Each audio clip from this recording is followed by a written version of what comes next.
Welcome back and Alive Now. I'm Austin Westfall. This week, the FBI saying that it discovered 2,400 new records related to the assassination of President John F. Kennedy. This is happening as federal agencies are working to comply with President Trump's executive order last month to release thousands of files. Those files have not been released yet, but the FBI says it's working to transfer the newly found records to the National Archives in order for the administration to release them and include these new documents in the declassification process. You know, I'm going to have to talk about this with James Robinault. He's our friend and presidential historian.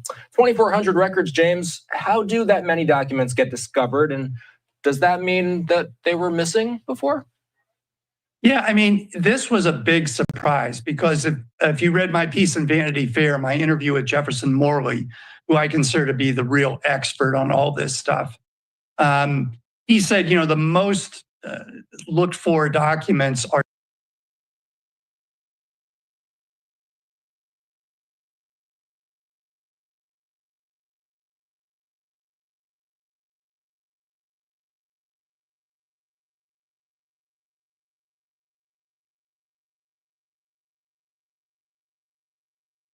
CIA documents, and they're the ones that are the most redacted, and a lot of them have to do with Oswald in Mexico.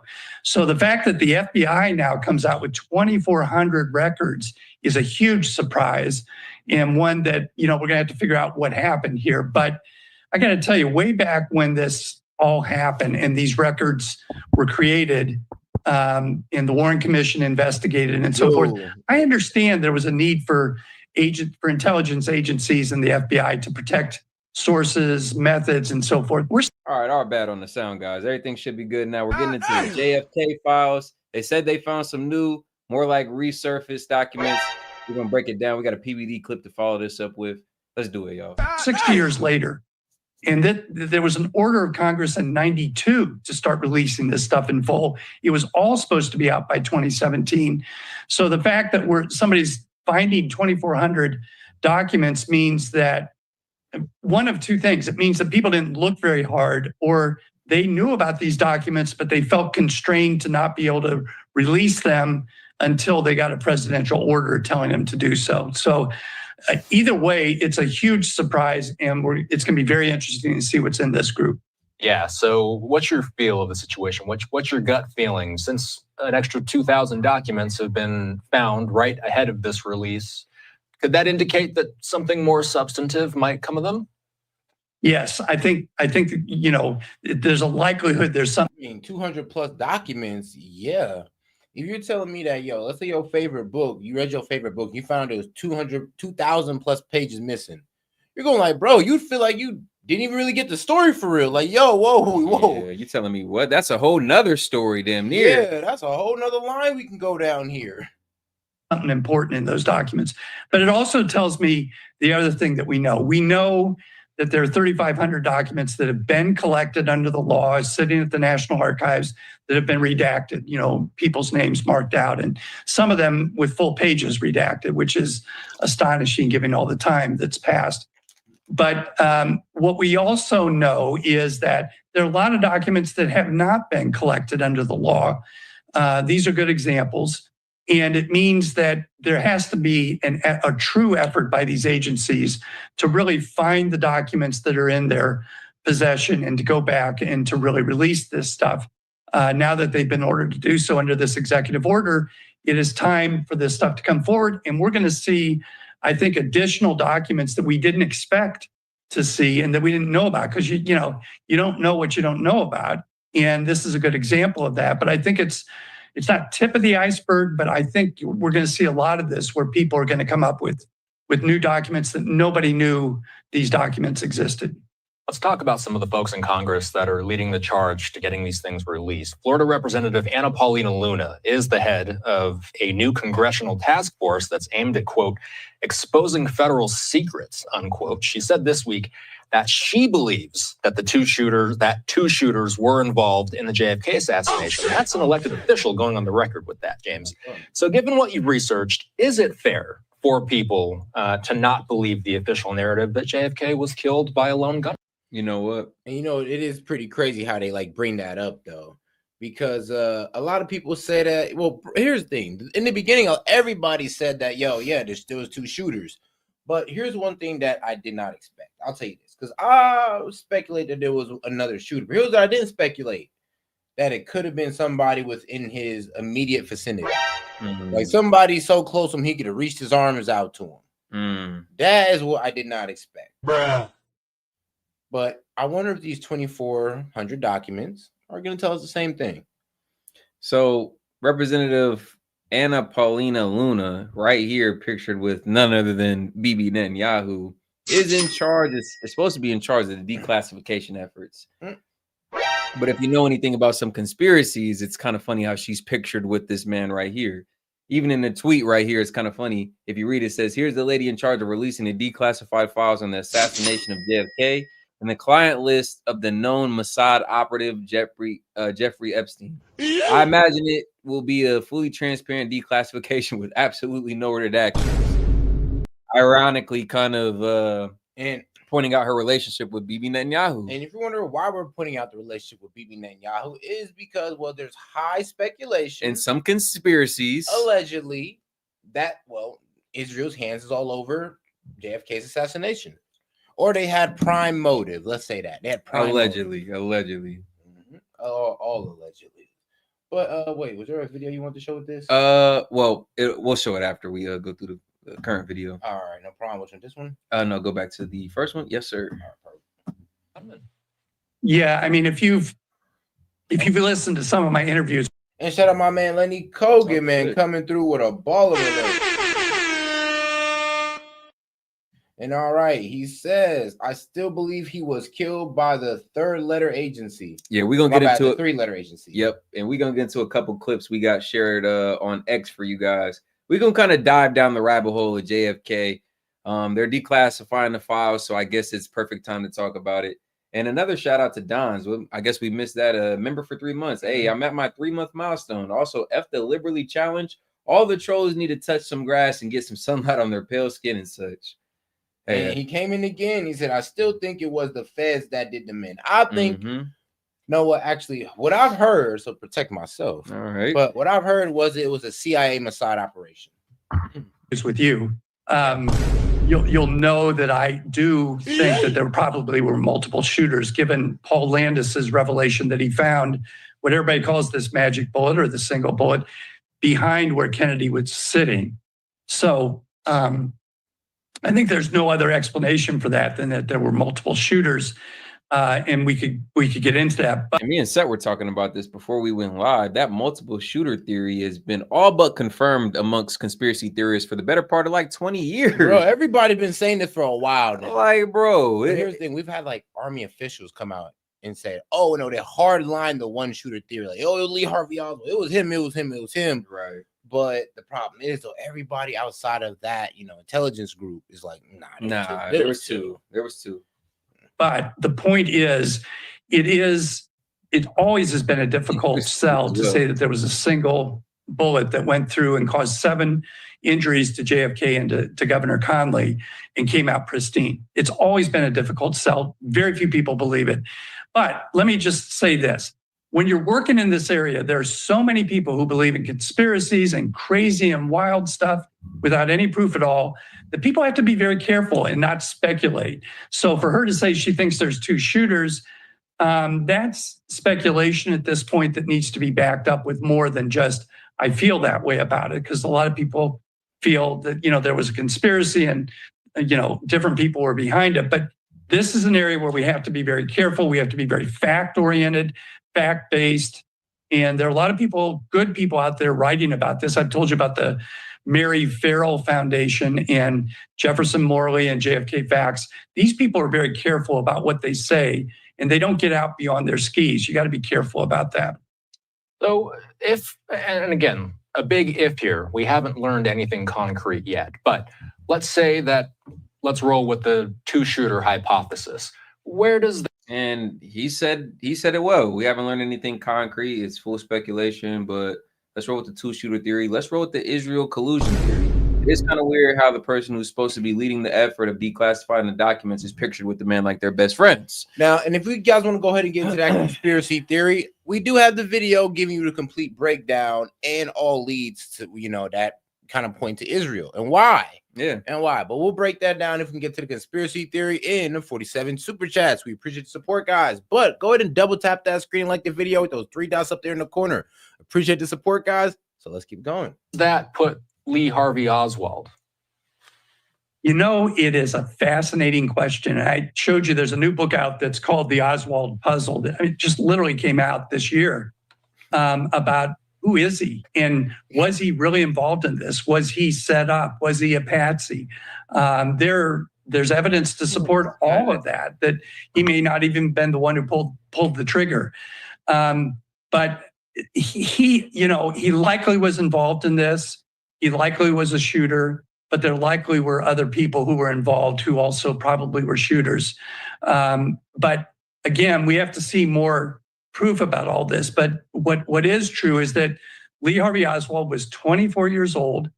He had been followed before the assassination by the CIA, we now know, by 6 different operations having eyes on him and paying attention to him, including his trip to Mexico City 6 weeks before the assassination. So there's a lot more to put together on this story about what happened than we know about. And hopefully with taking a lot of these redactions off, we'll start to put more of that puzzle together.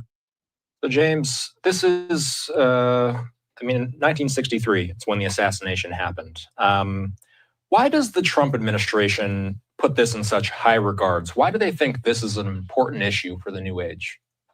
Yeah, I asked Jefferson Morley that question about why the MAGA group is very interested in this. And of course, you'll see that the Congresswoman's committee is also dealing with Epstein and with other things that I don't think belong in the same category as the JFK assassination or the RFK or MLK assassinations.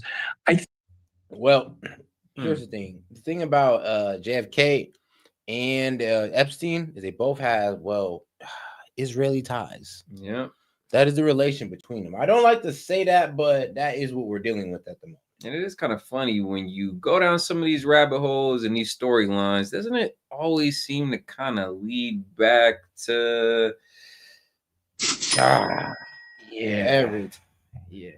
incoincident. I think that the group feels strongly about it. The MAGA group feels strongly about it because they are very suspicious of what they call the deep state.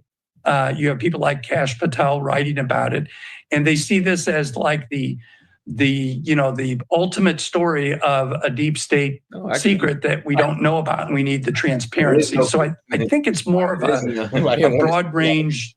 We don't trust the government. We want transparency, and we want somebody to go in there and just say, all right, let the sun shine in. Let's see what this is all about. And I think it resonated with them. It obviously was important also in getting Bobby Kennedy on board for Trump to make this commitment to release all these papers. Do we have any clarity on when we'll actually see them? We have clarity on a couple things. One is we know that the plan for JFK was due within 14 days at the White House, and they reached that goal. We haven't seen that plan yet, though. So first thing we got to see is the plan. What are they saying they're going to do?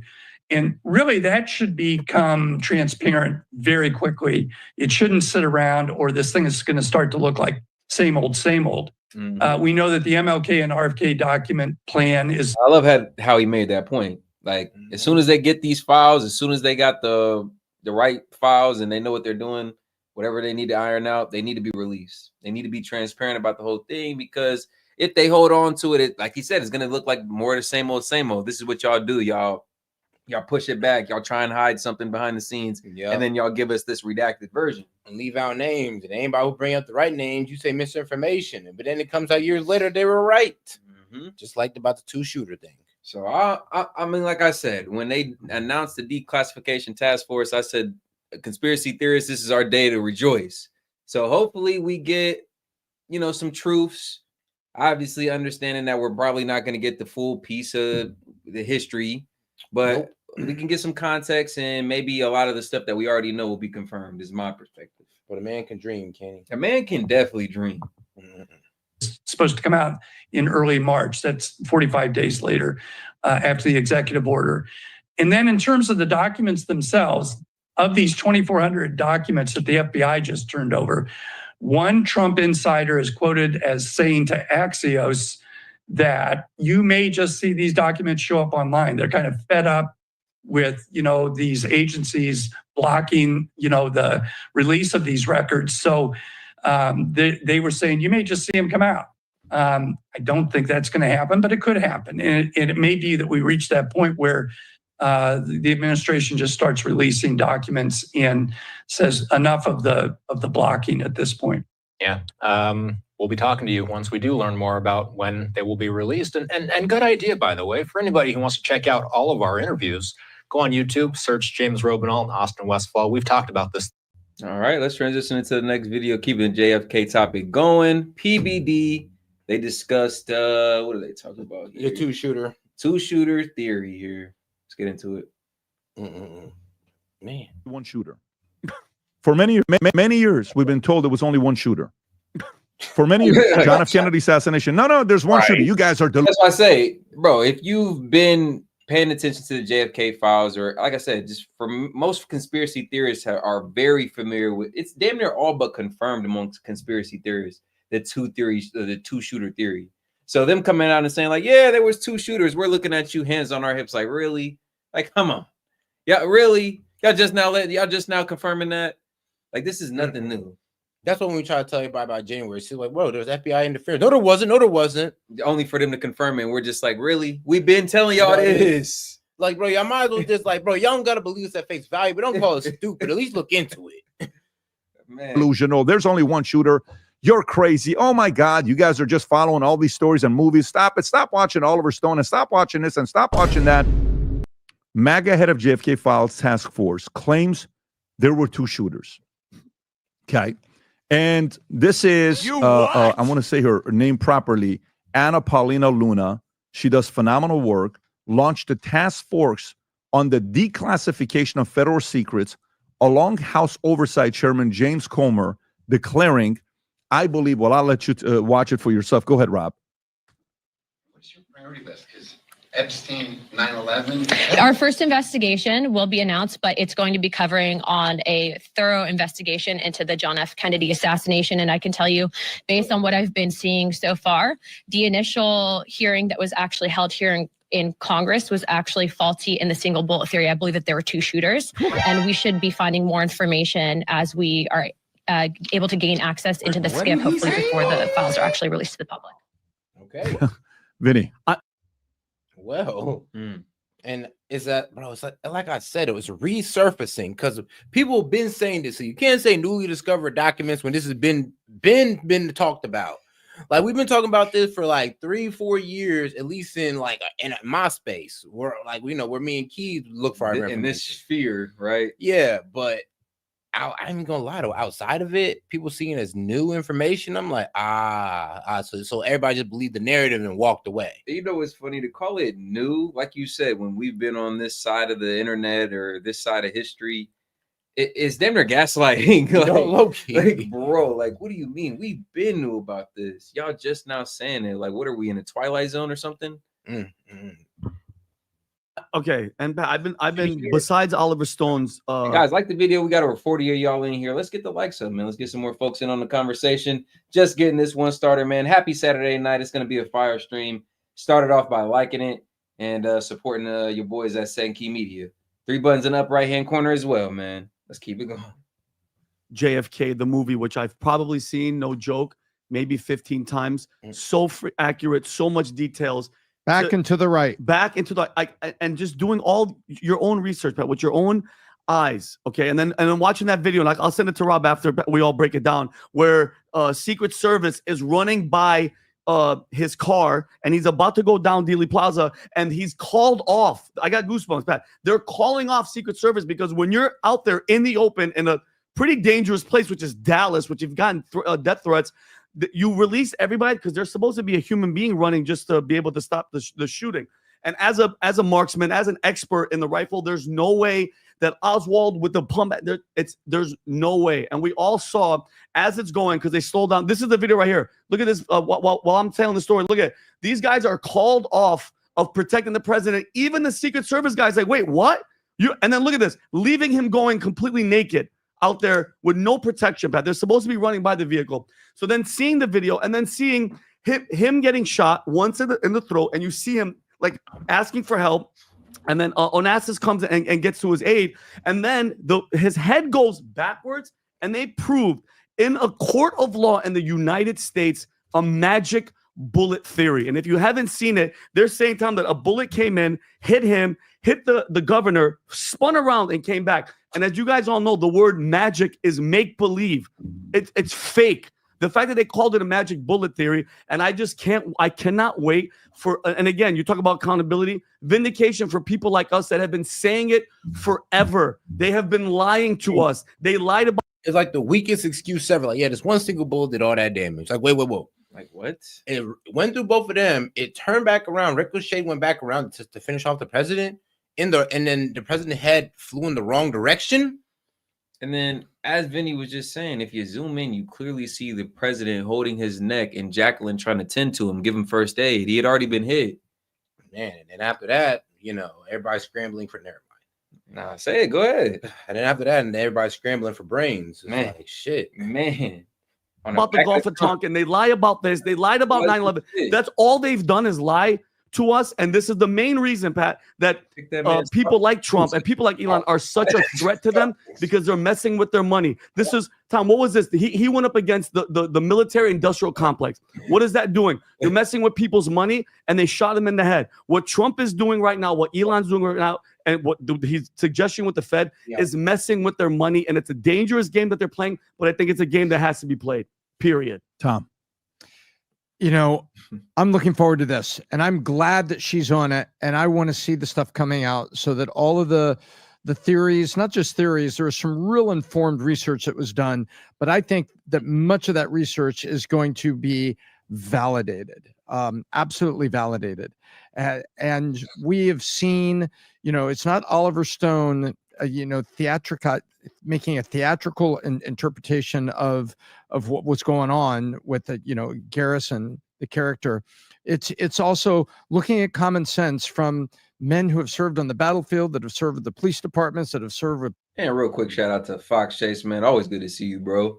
$2. He said, I do not believe it was the limo driver. Cool. Okay. I mean, hey, listen, we're gonna get into some the alternating conspiracy theories. Was there though when we seen the Netflix documentary. That wasn't the only person that said octopus. Yeah, guys, think about it like this.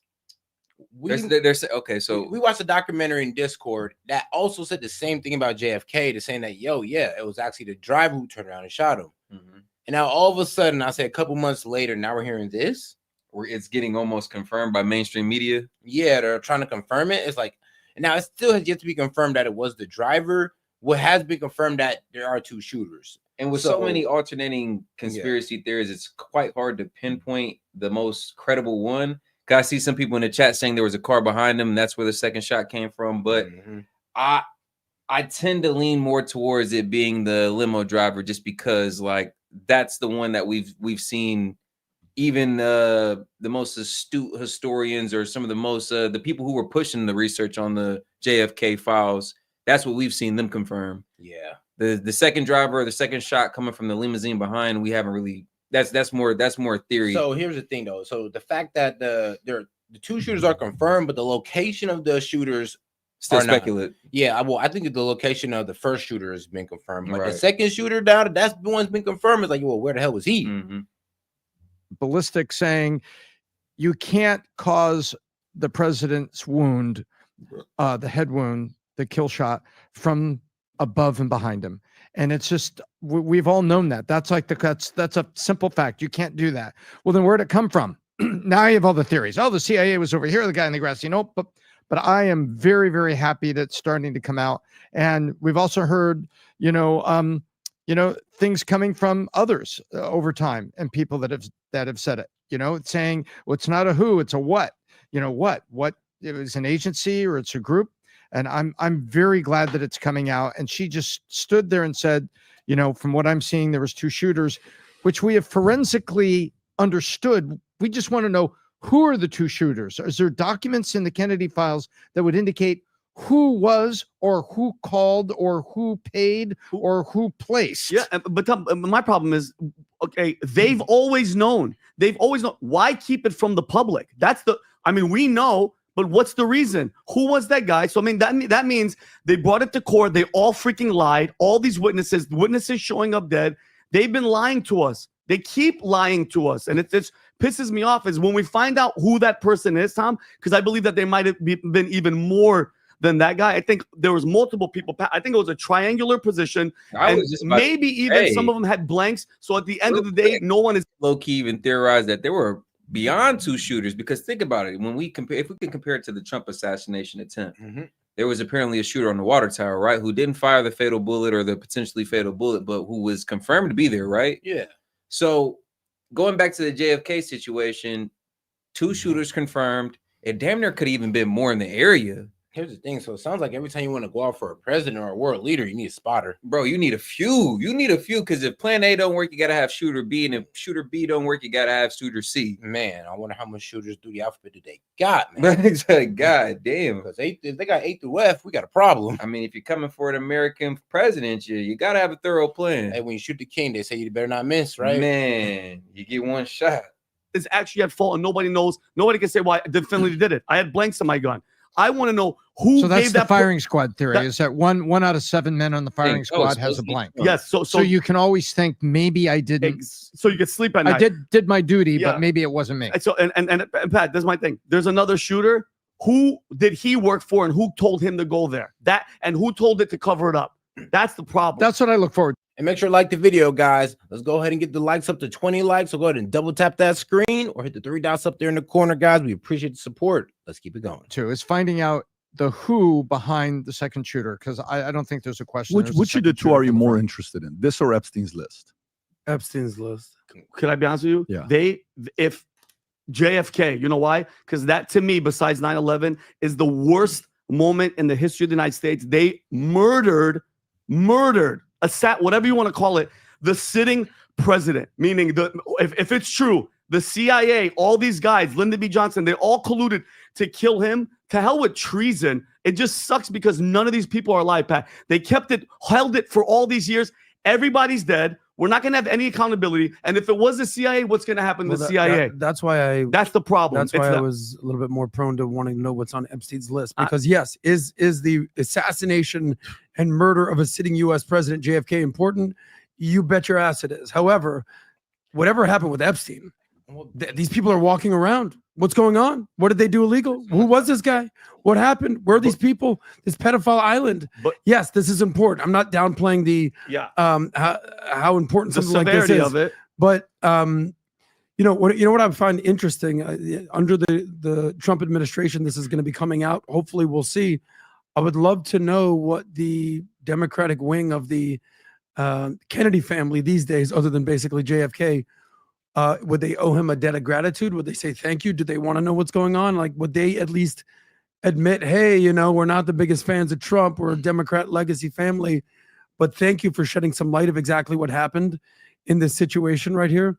So I'd love to see what happened with that. But this was the first bit like this. I get the Epstein thing, and trust me, anything with children, I'm 100% all in. You know, that's a hill that I would die on, freaking fall on the sword, all that. But this is one of the first ones. This is the main one, assassinating a sitting president. And if these freaking agencies were involved, so go down the path here. Okay. So it turns out there was a second shooter, and it was involved in the CIA or something. Yeah, whatever. Or it was the mafia.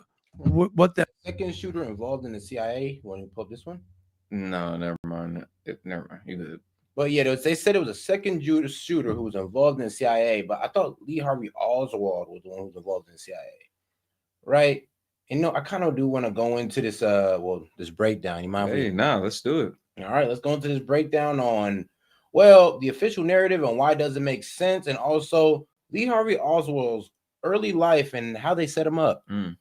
Yeah, I know. So let's get into those theories, guys. Let's get into those theories. Because somebody already did mention some 3-letter agency collusion, and it was right on top or right on the nose. Hit it right on the nose. Let's get ready for those.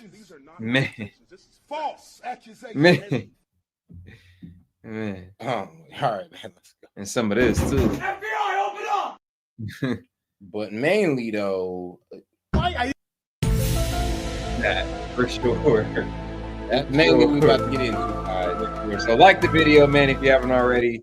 Let's do it. It's gonna be a fun one. Oh God, it's like we run a conspiracy hour without even really doing without even making y'all pay. Man, for the free. He's scared to reveal to you guys Corey's going to talk about. So, Corey, if you don't mind kind of just taking us through the official narrative real quick for those that might be unaware. 4 shooters, 7 shots. Sure. The official narrative is that Lee Harvey Oswald shot President Kennedy from the 6th floor of the Texas School Book Depository, and that his motivations were based purely around the fact that he was a communist. And when you look at the life of Lee Harvey Oswald, you will find that Lee Harvey Oswald did tend to talk about communism going back to a time when he was 13 or 14 years old, at a time when he couldn't possibly understand the concepts at which he tried to discuss with people.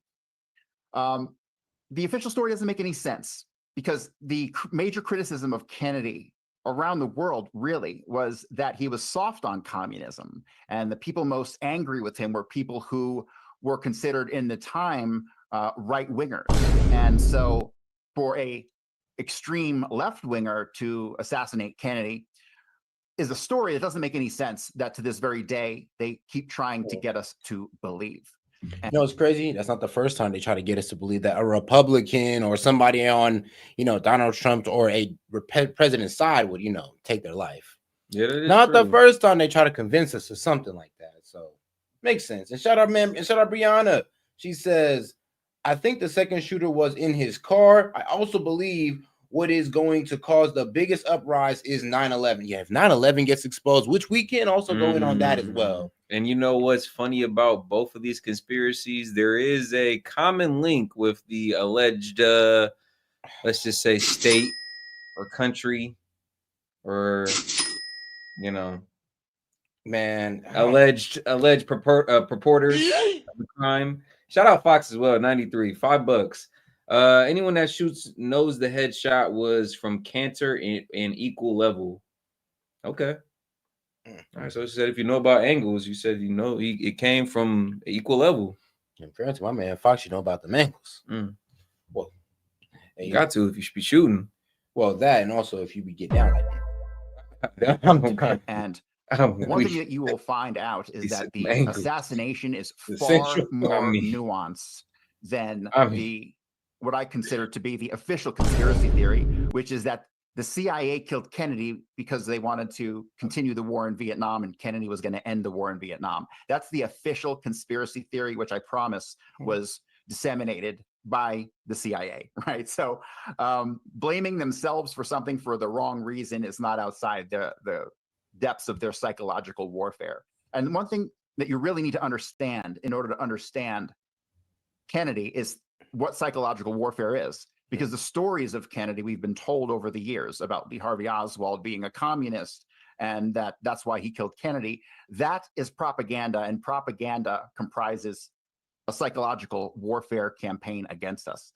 So as you dig deep into the life of Lee Harvey Oswald, it will inevitably lead you to the suspicions that the forces that created him as a person began long before the assassination, and that while a lot of people like to attribute MK Ultra type mind control to think aspects of the Kennedy assassination, there are much simpler explanations that make much more sense. Like, what depths would they go to get a spy into the Soviet Union, right? And that, I find, is the core of the Oswald story. It's a very simple spy story that evolves over time and eventually will be repurposed. Everything kind of outlives. That reminds me of how I see some people in the chat saying Lee Harvey Oswald was just a fall guy. He was like the scapegoat. Kind of reminds me of my man Stephen Crooks from the Trump assassination. Oh, damn. Okay. I mean, 20-year-old kid. I mean, even though he missed that shot was it was above an amateur level shot. I'll say that. Accurate enough. So people speculate, did he have the training? Did he have the knowledge? Now, the way they framed it, the difficulty level of that shot was pretty damn simple. It was simple, but at the same time, bro, was fresh out of high school. I mean, no gun training. Social outcast. I mean, exactly. No formal training that we know of. I mean, he was a social outcast and a nerd for all it's worth, right? So where did he get this gun knowledge or this accuracy to even be able to? I mean, like you said, not that much of a difficult shot, but again, it was above an amateur level. I mean, you know what? We can risk it. We can risk the age, because I go out. We show it, man. This stream is going to be age 18 and up. They're just going to age restrict it. Shout out, because Fox Chase is saying exactly that. He said, "Second Key, do you mind pulling up a good video of it so we can all dissect it with our theory in chat?" Yeah, actually, we had some clips from X we were going to pull up. We just wanted to get everybody in here first and get the conversation flowing, but pretty much you're right on topic, Fox Chase. Right on topic. All right, guys, so let's get us to about 35 likes, man. So go ahead and double tap that screen for me, like the video, and let's get the likes up and let's get more people on the conversation. In the meantime, we're going to go ahead and jump back over to the video because the next topic they discussed is, I guess, his early life and how they set him up. Why are they hiding? What are they hiding the JFK files? Trust me, we're going to get into all that. It gets deep on this one. They went down a rabbit hole. I love it. All right, let's get back to this guy, Vinny. We do got those clips, though. Then what do you do then? Be like, I told you so? No. So everyone knows that there's some sort of foul play going on here. But we have to know the truth. What would change? What would actually change? If the CIA was involved, Adam, guess what happens to the CIA? You're going bye-bye. You can't be you were CIA is not going by. What do you mean? Hold on. Okay, so let me put it back to you. You find out today. Yeah, but hold on. The point is, let me spend 75 years ago. I don't give a shit. No one's alive. If they but the organization killed the city. You're saying you have little interest to find out the truth about what happened 62 years ago. That's not what I said. I didn't say I have little interest. I said that I have more interest in what's going on Epstein. You asked a binary question. What do you have more interested in? Yeah. Epstein or JFK? Yes, I have interest in this. But it's not like any of these people are even alive. 100%. But guess what happened to Donald Trump a couple months ago, Adam? They shot him. Yeah, I'd like to know those. What happened with that as well? Ready for this? And this is, again, as a shooter, I'm not freaking showing off. The cockiness, I don't think it was crooks. This is me personally. The guy had 6 cell phones. We know nothing about him. That Luigi Mangione, that guy in 3 hours, we knew everything. He might be gay. He might be this. The fact that we still don't know shit about that guy, okay? And as a shooter, to shoot somebody and try to go for their head, that is a cocky shooter. Because as a sniper, when you're trying to shoot, bro, you're shooting center mass. Wow. Whatever your front sight or your dot, you're here, Adam, because no matter where you're breathing, whatever, even if you hit Trump here, he's done. He's 78 years old. He's not going to survive. This person was trying to do, because when you show somebody here, that's trying to send a message to the world. But God intervened, and that's why, Pat, you nailed it. That November 5th, this movement, saving humanity, we are living in such an amazing time that I believe God said, now's not the time. And he stepped in. That's divine intervention. Thank God for that map. I the think chart. The chart. I believe in the simplicity theory, that even in the deepest conspiracies, you have simplicity. And I think it's very simple. Our government has been trying to spin the minds of its populace, its citizens, for decades, centuries. And beyond. And to keep the mind going, to keep MK Ultra, to keep things going, to spin, you can't admit to the Kennedy thing, because you can't have transparency and have the public saying, well, you know what, maybe they're just lying to us, just like Kennedy. So you can't legitimize that.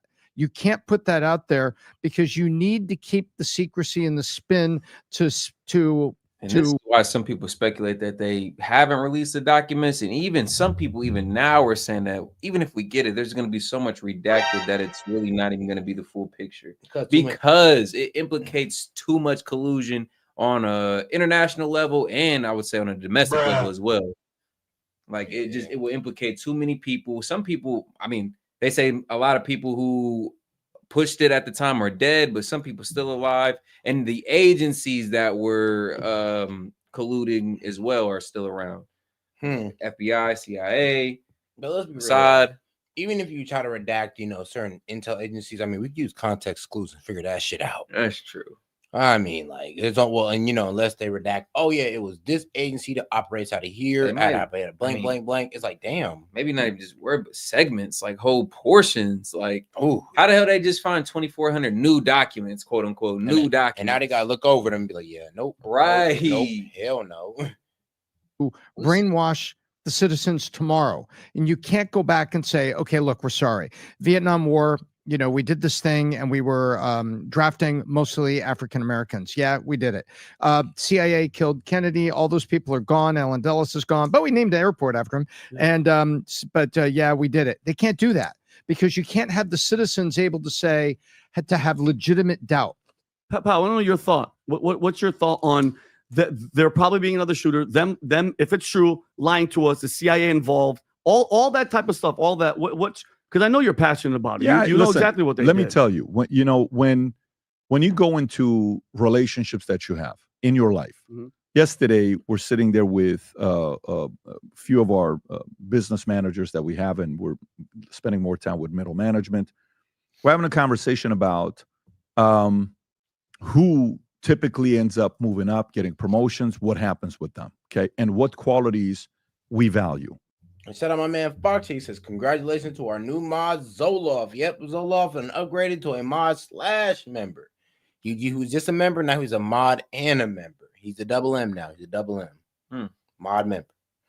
Okay. Trust, you know, somebody that can deliver, somebody that keeps their word, somebody that's reliable. And in your community, as you age and you have family, kids, peers, you want your kids to be surrounded by men and women who are like that, okay? Then people you do business with, okay? People you do business with, companies you do business with, you size up all the partners and vendors, and you want to trust what they're saying, okay? You want to trust what they're saying. You want them to tell the truth because you want to be able to continue doing business with them. They don't have any issues with them, right? Okay. How many people do you think want to believe CIA? How many American people, what percentage do you think would like to believe what the CIA is saying? Like genuinely want to believe them? I mean, the majority of them. All of them, I would right? say everybody. Okay, how many people would like to believe that what the government is saying, they're being straight up and it's the best interest of the American people? All of us want to hope. They want that. Yeah. They want to experience that because then you know there's credibility, accountability, trust, execution. Things move faster the higher trust is. The lower trust is things move slower. Things get executed slower. Right now, trust is low. And the reason why we're moving so fast in the first few weeks is we have an operator that's driving the hell out of everybody, and all of them, Glenn Beck put it the best way, team of rivals that are willing to work together to increase the credibility of our nation. Wow. And you got to give credit to that. That's what I'm excited about. I want our credit score as a country to go up where we can believe what they're saying. We're never going to be at a point that you're going to believe 100% of them. Never. Yep. I'm not expecting, nobody has a 100% credit score when they're financing something. Everybody has had a late or something like that. But guess what? When you're financing at a bank, you want a 750, 760. You like to see a lot of 800s, but you're willing to entertain 760s. I want our government score right now, as of 2 months ago, is probably in the 450s. Nobody trusts. What can you finance with a 450 credit score? Nothing. Nothing. You got to increase your credit score. That's my interest. Let me give you the big announcement. I mean, if I'm a rookie, you finance with a 450 credit score. I mean, boy, what you mean? If anything, you're financing whatever credit lending company gives you that loan. That's really about to happen. If there is one, 450, man. Like the only time, bro. You know it's crazy. Maybe if you're going to get a weak ass car or something, man. Maybe they might let you get off on it. But all right, though, let's get to the next video. What was it here? Let's go to oh yeah, X. We got some clips we wanted to share. This is Ryan Dawson, one of the most known conspiracy theorists. Done a lot of publication on JFK conspiracies and a lot of other conspiracies as well. They heard him before when he was doing the Diddy thing with not the Diddy, but the Epstein files with Myron. Mm-hmm. Yeah, that guy. Most of you guys heard of him. Let's get into this clip he shared of, I guess who he says killed JFK. The Mossad killed Kennedy because they were so upset over what he did to Ben Gurion. There's a very surprising series of letters between Kennedy and David Ben Gurion, not only the premier of Israel, but the founder of Israel, in which they're very angry letters, in which Kennedy is saying to Ben Gurion, I'm killing myself trying to get a nuclear test ban treaty. I've even got de Gaulle on board, and that's impossible. and you keep testing in Dimona. You've got to stop. And Ben Gurion, thank you, in so many words says, it's easy for you to say sitting in Hyannisport. I'm sitting with the Arabs all around me, and you want me to give up nuclear testing. And Kennedy threatens him. And he threatens him in such a way that Ben Gurion resigned. And I will tell you that I found articles, not in any crackpot publications, but in very sophisticated publications saying, forget Lyndon Johnson, forget the CIA, forget Fidel Castro. The Mossad killed Kennedy because they were so upset over what he did to Ben Gurion. Damn. Like, so get back. So get back, pretty much. Yeah. They killed Kennedy as get back. Now let's get into this clip. It is going to be a little bit sensitive. So viewer discretion is advised. It was plainly visible in a film withheld from the public. Let's break it down. Let's go over these conspiracies. Was the you driver. guys say it was the passenger in the limo. I guess some people in the chat are saying there was a car behind them. We got the grassy knoll conspiracy theory. So most of us are pretty much aligned with the two-shooter theory, but I guess we're kind of divided on where that second shooter came from. Man, and guys, go ahead and double tap that screen, like the video. Let's get more people in on the conversation. And also, you get those 3 dots up there in the corner. Now, make sure you guys are super chatting any questions, comments, jokes. It lets us know y'all were interested in the content. You can keep the conversation going. And for $2 and up, you can get any question, comment, disagreement, or joke read out loud and post it to the top of the chat, man. Let's go. Let's do it. In the car in which he was riding in Dallas on that day. Viewer was plainly discretion visible in a film withheld from the public. And said that the assassin was the driver in the car in which he was riding in Dallas on that day. And it was plainly visible in a film withheld from the public. Now, you brought that film with you. Let's take a look at that if we can. Here's the film. Go ahead and narrate this for us, will you? Well, it took me 16 years to find this film because it has really been withheld. And what you're seeing here is the motorcade on Elm Street passing in front of the book depository building. Kennedy has been shot in the throat, and Jacqueline is pulling him toward her, trying to comfort him, and she's in shock. At this time, you see the driver turn around with a pistol in his left hand, firing over his right shoulder, and shoots the president directly in the head. Here's a repeat of it, yeah. The weapon, watch the driver, his name is William Greer. He was, in fact, a Secret Service agent. All right, so this is where I kind of give some pushback because I'm just like, did he really turn around or was it like a no-look shot? It, yeah. Pistol in his left hand, firing over his... Like, you feel me, chat? Like... Now, he says pistol in his left hand. Let me see. He's in shock. At this time, you see the driver turn around with a pistol in his left hand, firing over his right... Boom. Got it. Pistol in his left hand, this little strip right here. It says his pistol in his left hand, firing over.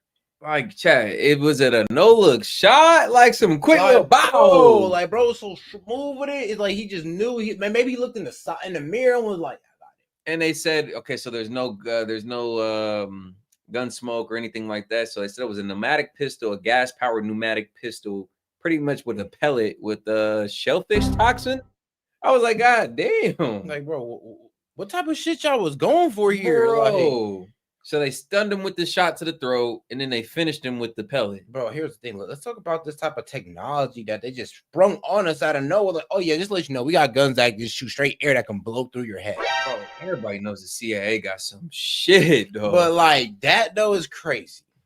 Right shoulder and shoots the president directly in the head. Here's a repeat of it, yeah. The weapon, watch the driver, his name is William Greer. He was, in fact, a Secret Service agent. The weapon is an electrically operated, gas-powered assassination pistol built especially for the Central Intelligence. Run that one back one more time? Yeah, one more time.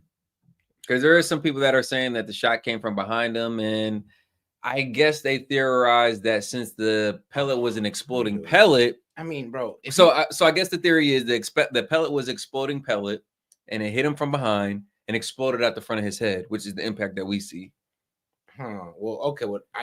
But the driver theory is that the guy was like turn around real quick, hit him with a no scope. Oh man, with a Call of Duty no scope. I mean, it did look like his head was just I don't know. Well, was it a no scope? Like, really think about it. You got the little mirror up here. You kind of see him. Just maybe. Just a perfectly timed. I mean, I'm sure they practiced this. Yeah, it had to. Said that the assassin was the driver in the car in which he was riding in Dallas on that day, and it was plainly visible in a film withheld from the public. Now, you brought that film with you. Let's take a look at that if we can. Here's the film. Go ahead and narrate this for us, will you?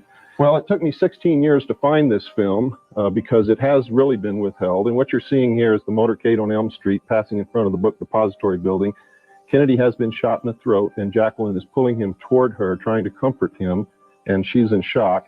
At this time, you see the driver turn around with a pistol in his left hand, firing over his right shoulder, and shoots the president directly in the head. Here's a repeat of it, yeah. The weapon, watch the driver, his name is William Greer. He was, in fact, a Secret Service agent.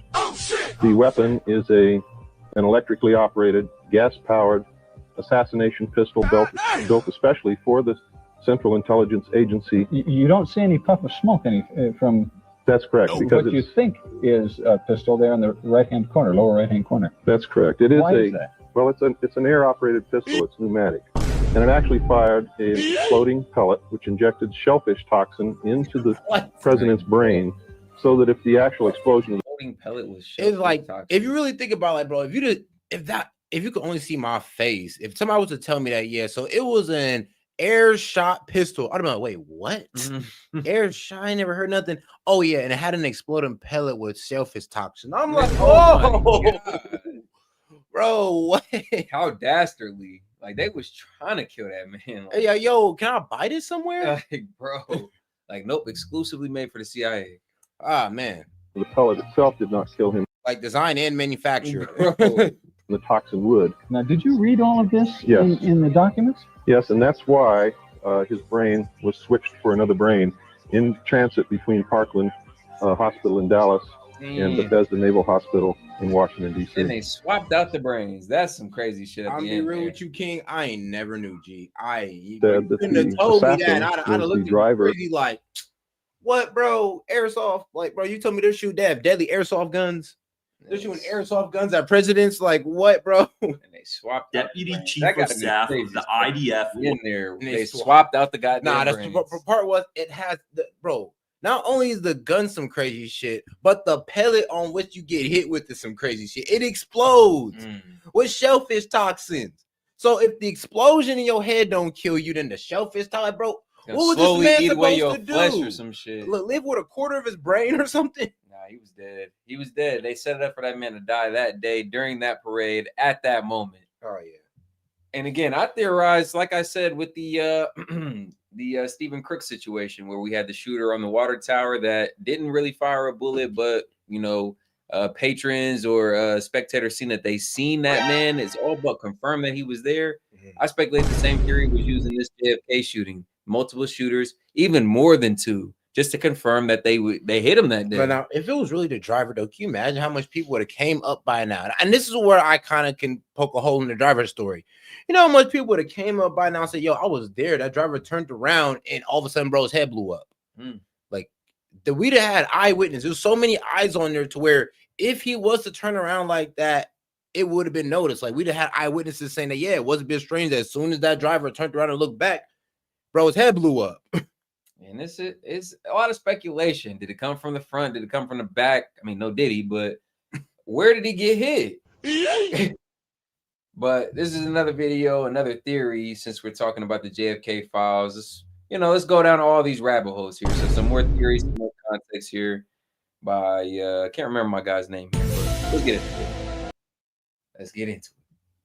Breaking discovery today in JFK's assassination. It is officially confirmed in U.S. government records that the Deputy Chief of Staff of the IDF was in Dallas the day JFK was assassinated. Last month, I submitted a Freedom of Information Act request to the National Archives, and they just got back to me today. The reason I submitted this request is because a few months ago, I read a memoir about the former Prime Minister of Israel, Yitzhak Rabin. His widow wrote the memoir in 1997, and in it, she wrote that Yitzhak Rabin was in Dallas the day JFK was assassinated. She writes that Fort Bliss was a stop on his military briefing tour. I couldn't find anything online confirming this, so I submitted an FOIA request to the National Archives for information regarding this trip. And they got back to me with the documents. It's pretty remarkable information, so let's get into it. Yitzhak Rabin arrived to the United States with an Israeli team of 7 to 8 people.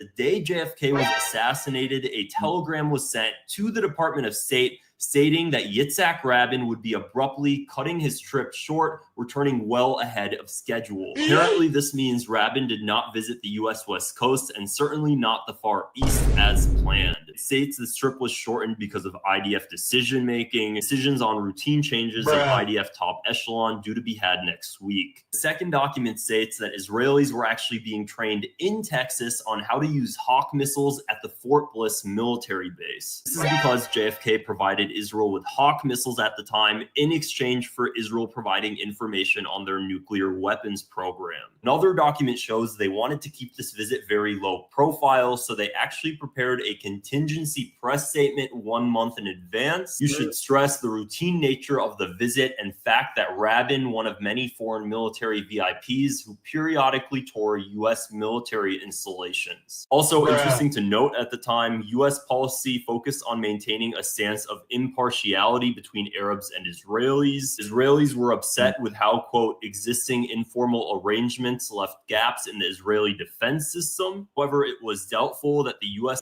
Speaking of the IDF, shout out Fox, $5. He said, has anyone seen a watermelon shot and it falls towards the shot? Oh, okay. Pretty much saying that there's no way it came from behind. Yeah, low key. I don't think it could have. I don't think that. Yeah, that's what I'm saying. I don't think it could have. It's either somebody was sitting like far, far away, far enough away to be out of sight and made that shot, or it could have been, you know, somebody close range, like the driver. Only so many. I mean, that's what I'm saying. There's only so many ways you can make it make sense. You feel me? Now, let's see here. Oh yeah. Government at the time would be willing to address that. Questions that arise are, who were the 7 to 8 Israelis that arrived with Yitzhak Rabin? Where were they when JFK was assassinated? Also, more clarification on why the IDF decided to end their trip so abruptly and well ahead of schedule. If you find this interesting, shoot me a follow for more. All right. Now let's continue on with this Myron video. Get a little bit more context on this JFK files, because man, it does get very interesting. Yeah, we're about to get into Lee Harvey Oswald's early life and how they set him up. Let's get to it.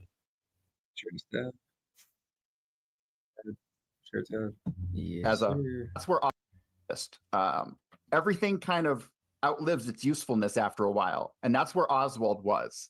After he had gone to the Soviet Union as ultimately a false defector, most likely under one of two programs, either Red Skin or AE Balcony, which were the primary programs that were operating at the time. Real quick, Corey. Guys, give me ones in the chat. The audio is good. I see in the chat some of you guys. All right, so he's a CIA asset who came back from a mission, and he came back the fall guy. Like, damn, how you come back from a mission? Now you're the fall guy all of a sudden. Like, bro, what happened? Did you F it up?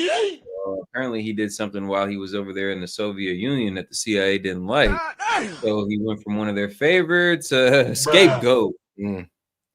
He went from one of their assets to somebody they could use, a pawn. He must not follow orders directly through. You're saying the audio is a little bit low. I just turned my audio up. It should be good now. Corey, his audio matters the most. So just make sure you guys give me ones early. If Corey's audio is good, mine should be good too, but give me one if both of them are good. So I really want to make sure that you guys understand what's going on here. Go ahead, chat. Go ahead. FNF chat, Fed Reacts chat. Give me ones if the audio is good. I turned my mic up, so it should. All right, sweet. Okay, so continue on, Corey. I'm sorry. All right. So when you move past the story of Oswald and you dissect the lies we've been told about Oswald, and even when you peel back the layers of the onion surrounding his ultimate role as an agitator in New Orleans, his going out and distributing flyers on the streets that said fair play for Cuba committee. These are the acts of an agitator. Professing communism is the act of an agitator. But I can't really find a reason for his agitation prior to their starting the planning of the Kennedy assassination.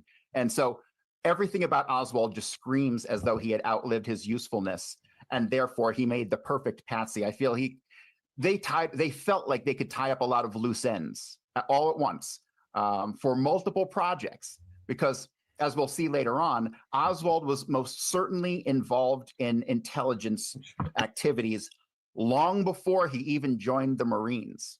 So the fingerprints of intelligence in Oswald's life stretch all the way back to 1947, believe it or not, long before there was even a Kennedy or anything like that for them to plan around. And everything ultimately like I said before, boils down to what will the CIA do to get a spy in the Soviet Union at the height of the Cold War, right? And on screen right now, I actually have a picture of Oswald so they understand, because this is the person that everyone says was the person that killed Kennedy. He acted alone. This is what the Warren Commission ended up finding out. This is what they assumed. And, you know, from what you're saying, because I think Oswald went on a game show and identified himself as a Marxist-Leninist, if I'm not mistaken, right? Yeah, he was he was interviewed on WDSU television shortly after his arrest. So as a Marxist communist, so honestly, I ain't gonna lie. I mean, we didn't feel too much about him anyway. Let's just be real. We didn't feel Explains too much the about Soviet Union connection. Yeah, it does. Because I'm like, oh, we didn't like him too much. So I mean, it kind of just gives credence to what I just said. He probably pissed the CIA off with that shit, bro. What if we sent them over there American, but they sent them back over commie, bro? Like he was over there. We send him over there like all full blown. I hate commies, and now they send him back. Oh, he's a commie now. Hey, that's what China used to do. China used to capture soldiers that was all for our democracy. I swear to God, and find a way to turn that guy into a commie. Like through deep psychological programming, they would make them sympathize with China. Yeah, it was crazy, and they was doing this ironically, slowly but surely, methodically, bro. By the smallest concessions. Like, come on, just say America's not fair sometimes. And you wouldn't know they was rapidly doing this during this time, bro. So yes, you got caught in a commie country. Instead of just killing your ass, they try to turn you. What's it called? Defact you or like? Yeah, dang, what's the turn word? you?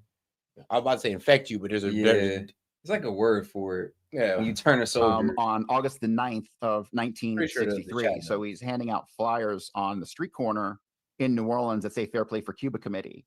However, allegedly, several days prior to that, he had met with a Cuban exile named Carlos Brunier, and allegedly he goes to Carlos Brunier and tries to offer him his services on how to train Marines, because he was a Marine. He wanted to train troops to do invasions of Cuba and stuff like that. Yeah, when a soldier defects pretty much and joins the other side.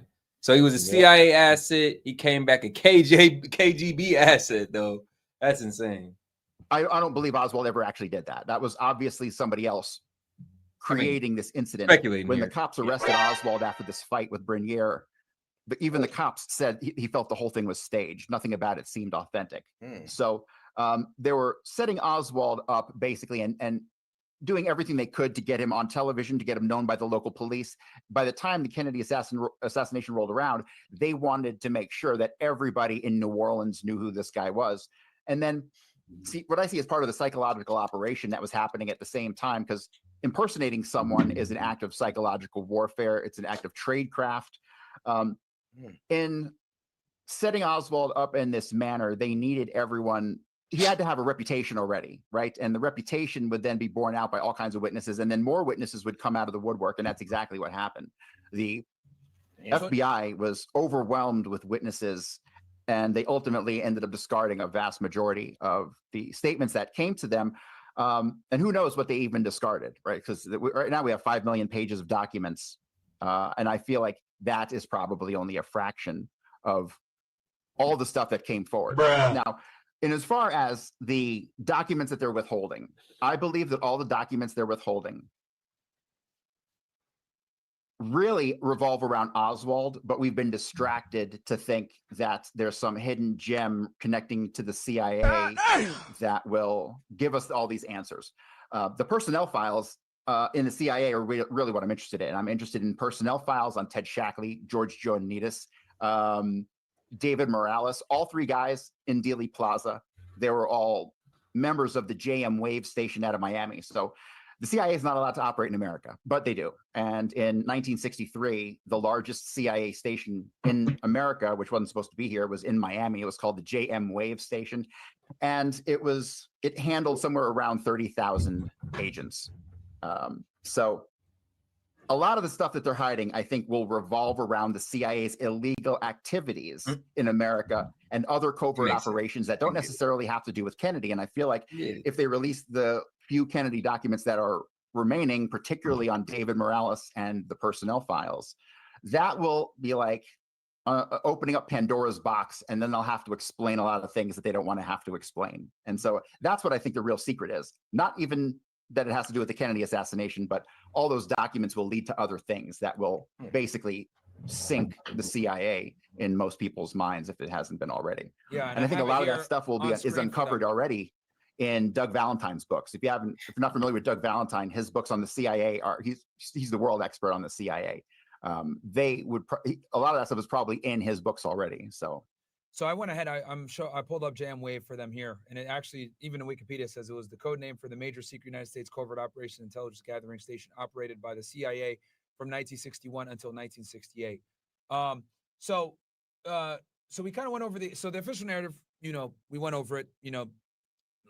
Oswald was acting alone. He shot him from the book depository in Dallas, Texas, on November 22nd, 1963. Killed the president, around lunchtime, noon, with the what kind of rifle was it? It was an Italian rifle. It was a Carcano 6.5 millimeter. Boom. Everyone says it's a piece of junk, and it kind of was a piece of junk.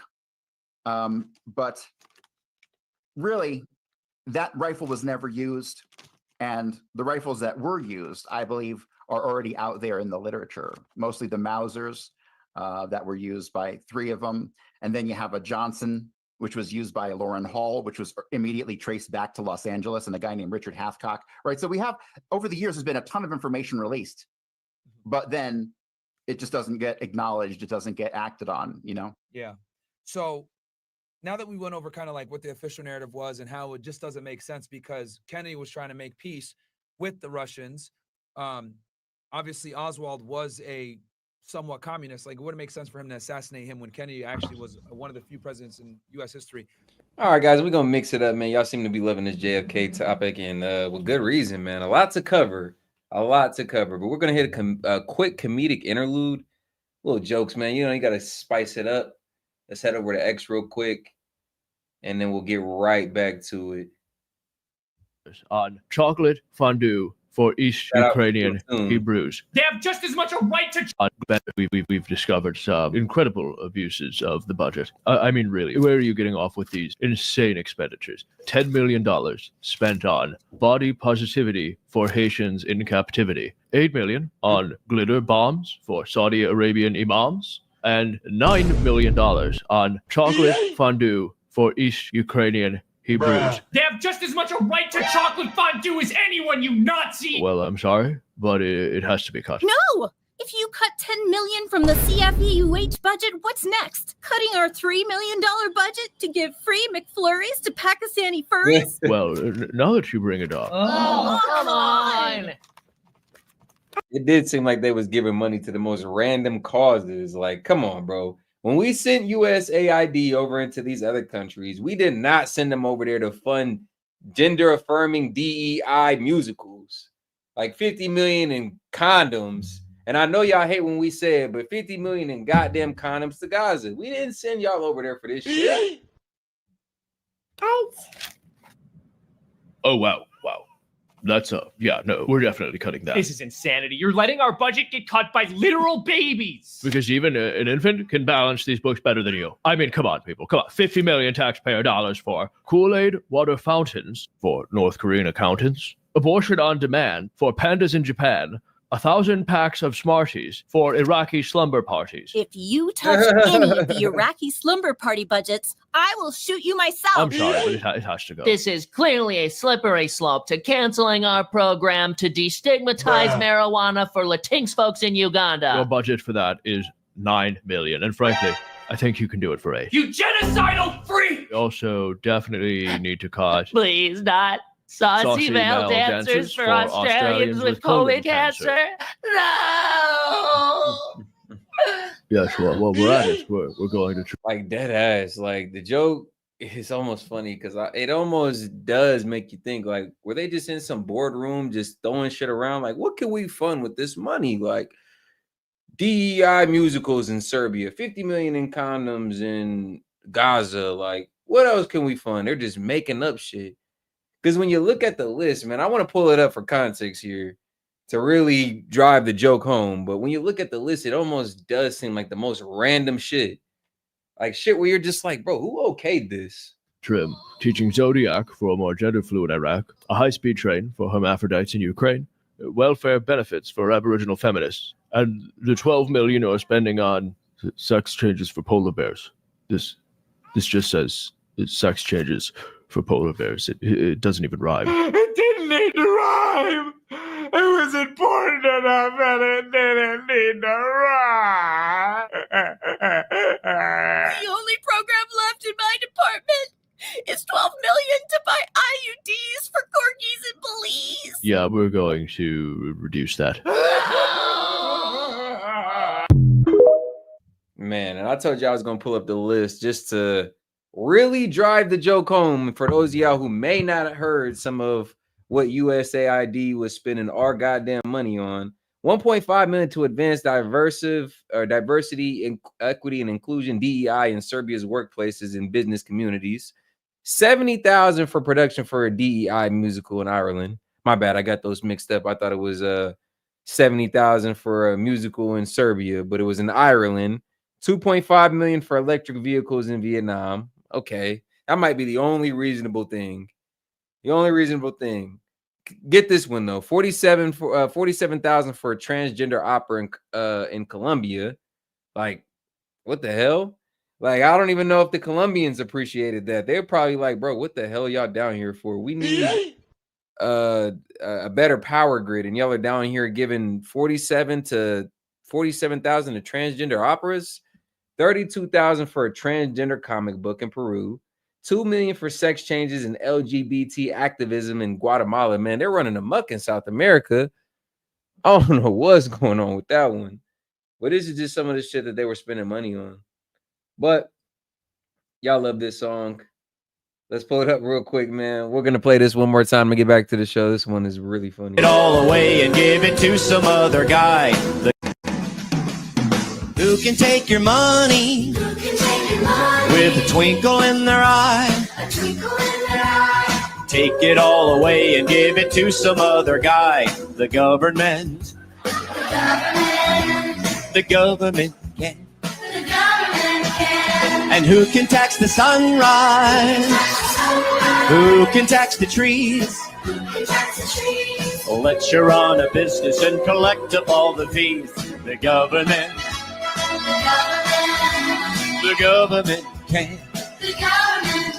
And the government can, cause they mix it up with lies and make it all taste good. Quick little comedic interlude. Back to the show after this, man. Like the video if you haven't already. We do appreciate the support.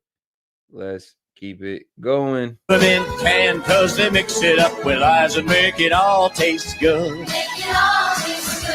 The government takes everything we make to pay for all of their solutions, like healthcare, climate change, pollution. Just throw away the Constitution. I wrote that, thank you. And who can give a bailout? I'm talking about lyrics to behave. And make the founding fathers roll over in their grave. I don't care if you hate me, I'm going to sing it anyway. Oh, the government can. And the government can go and mix it up with lies and make it all yummy, yummy, yummy, yummy. The government takes everything. They're all power hungry and malicious. Their economics are fictitious. Soon we'll have to eat our dishes. Yeah. Delicious. And who can be a failure in so many ways? And instead of getting fired, hey, we'll give ourselves a raise. California, you know what I'm talking about. Getting fired. And the government can close to mix it up and like make it all taste good. And the ultrasound can mixes it to life. Get down! Get down! And I feel so good. I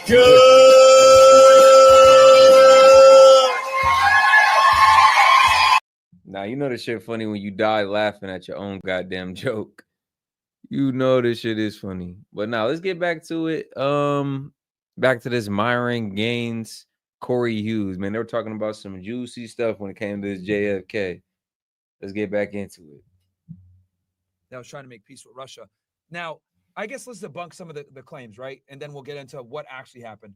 A lot of people say, right, Alex Jones claims it was because he was going to get us off the gold standard, right? It was executive order 11 something. I forget the exact. Well, actually, you know what, chat? Before we get back into this, I did have this Benny Johnson video as well. I wanted to pull up. Let's segment over here real quick because it was a funny one.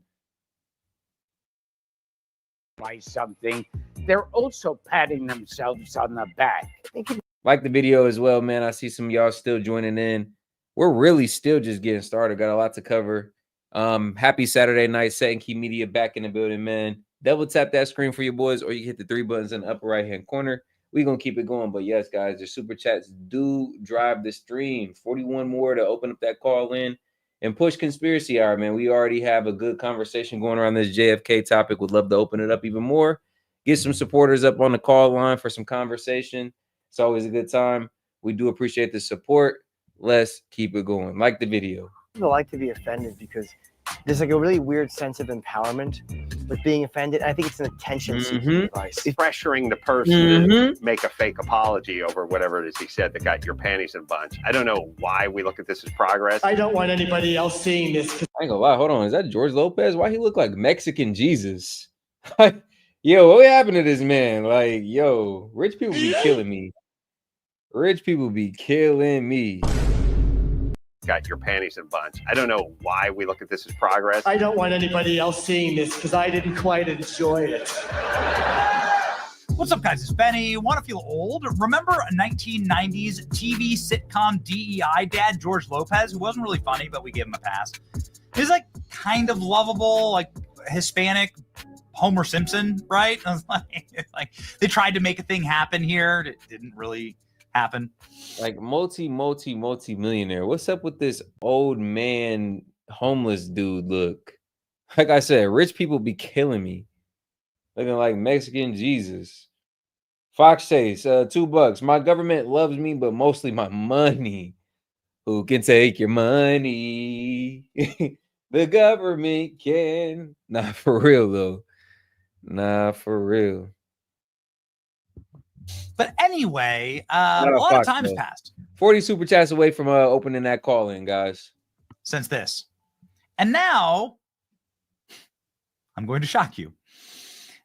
This is George Lopez. Gosh, it's George Lopez. Dun, dun, dun, dun, dun, walking down the spirit tunnel. All right, now on further analysis, he looks like a Mexican Einstein. Like, bro got the whole long hair, full beard look. And he damn near unrecognizable from the George Lopez I grew up on. I'm not sure what look he going for. It looked like he maybe had a journey in the forest or some shit. I don't know what's going on. Mexican Jesus, Mexican Einstein mashup. I'm confused as hell. I'm not even sure he knows what's going on. George Lopez. Dun, dun, dun, dun, dun, walking down the spirit tunnel. Oh my gosh, George is the happy place now. Oh my gosh, George is the happy place now. Oh yeah. George Lopez is here. George Lopez is here.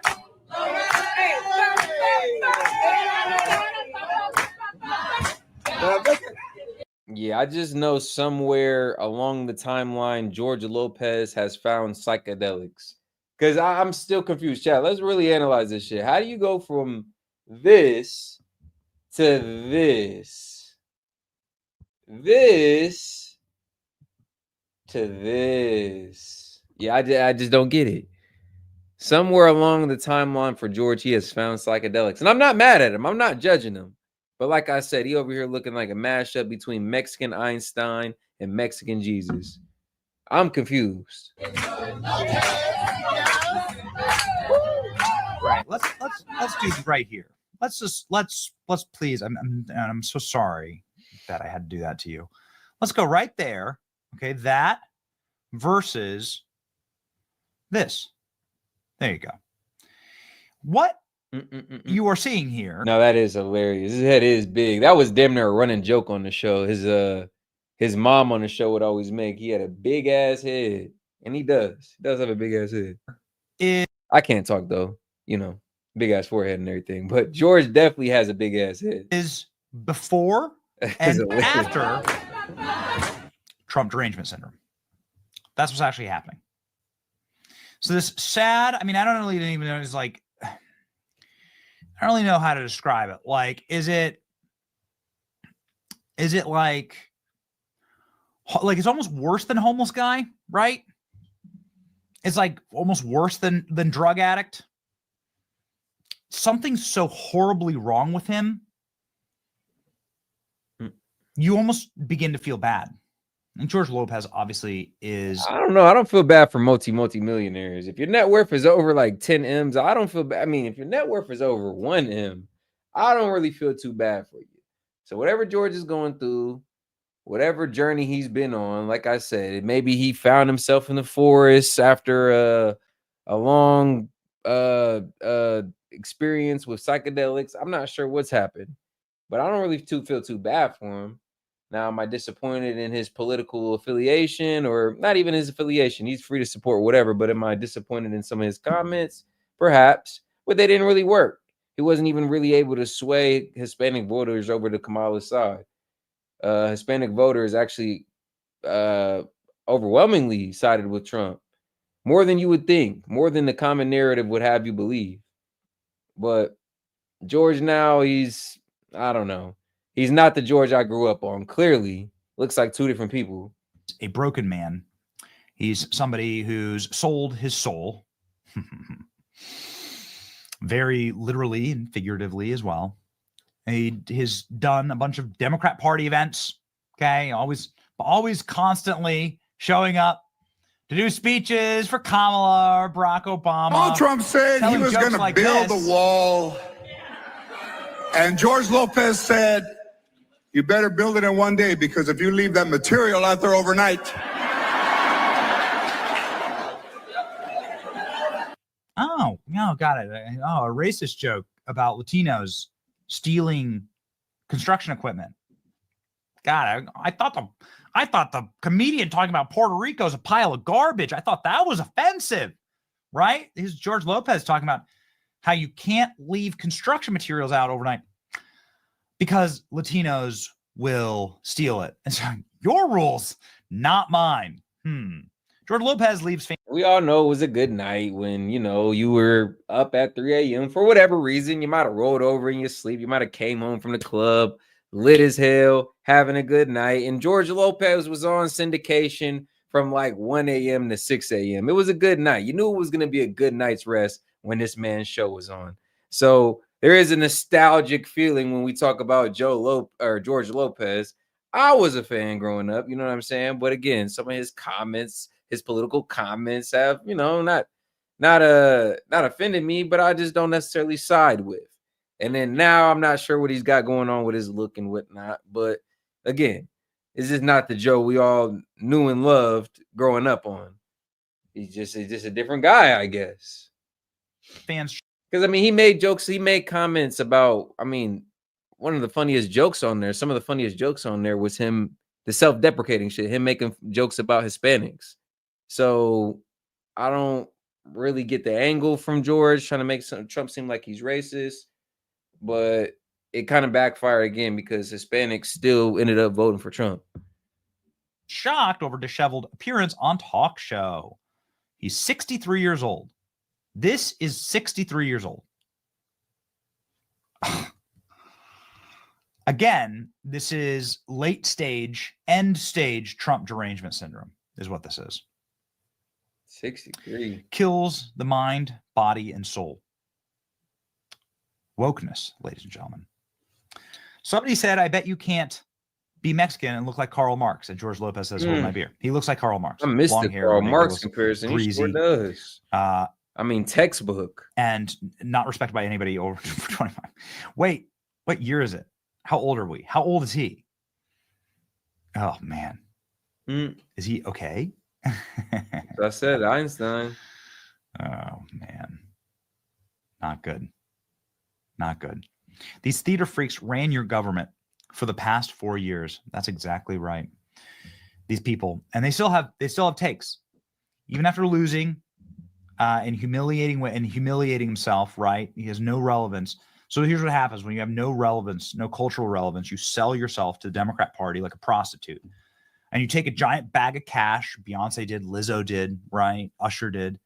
Take a giant bag of cash so you can be booked in the next movie, so you can get back into circulation, into the demonic Hollywood circles. This is what people do when you've lost your career, right? And you have nothing left. I picture outside of. What the hell?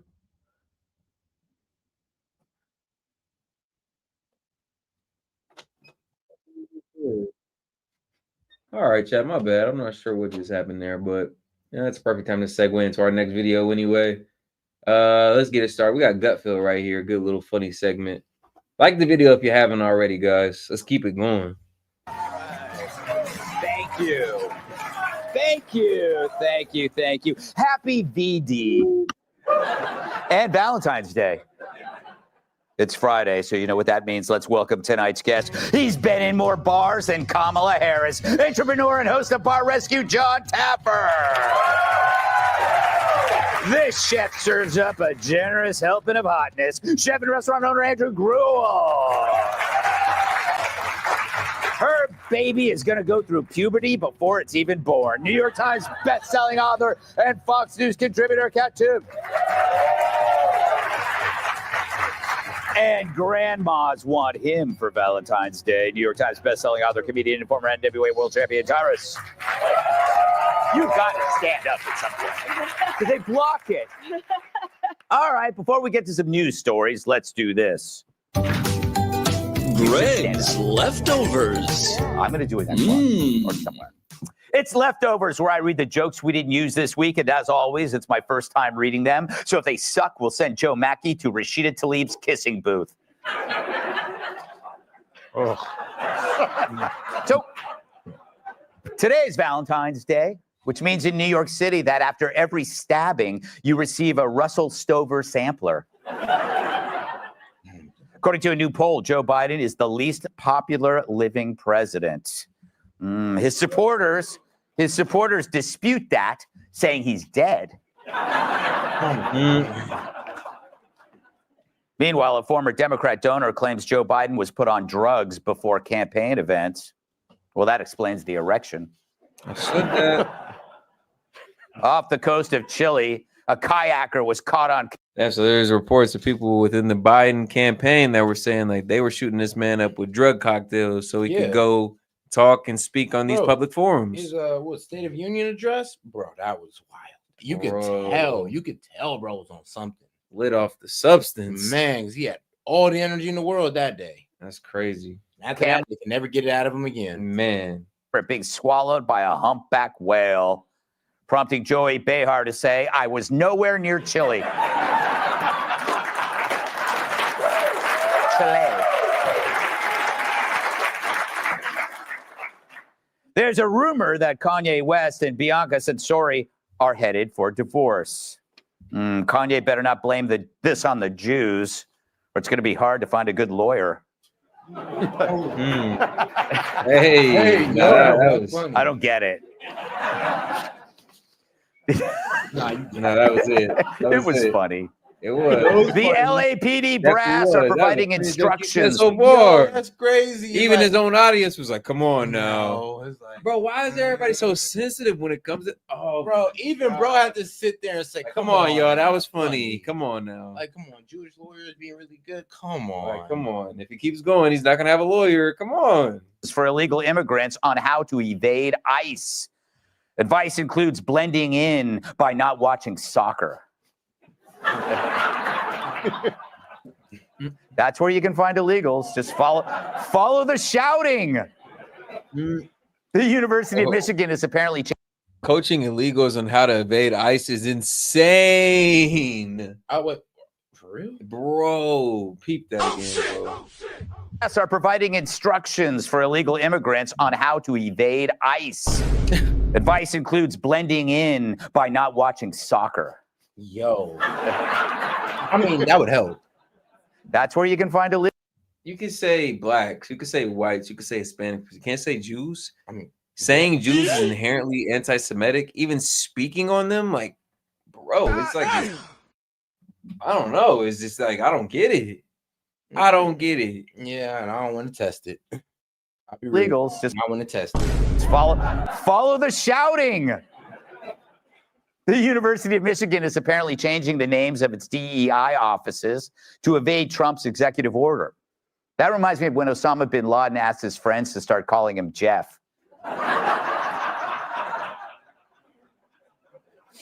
As part of her bucket list, a 104-year-old woman was allowed to spend some time in jail. I know. The high point was when she made some 90-year-old her bitch.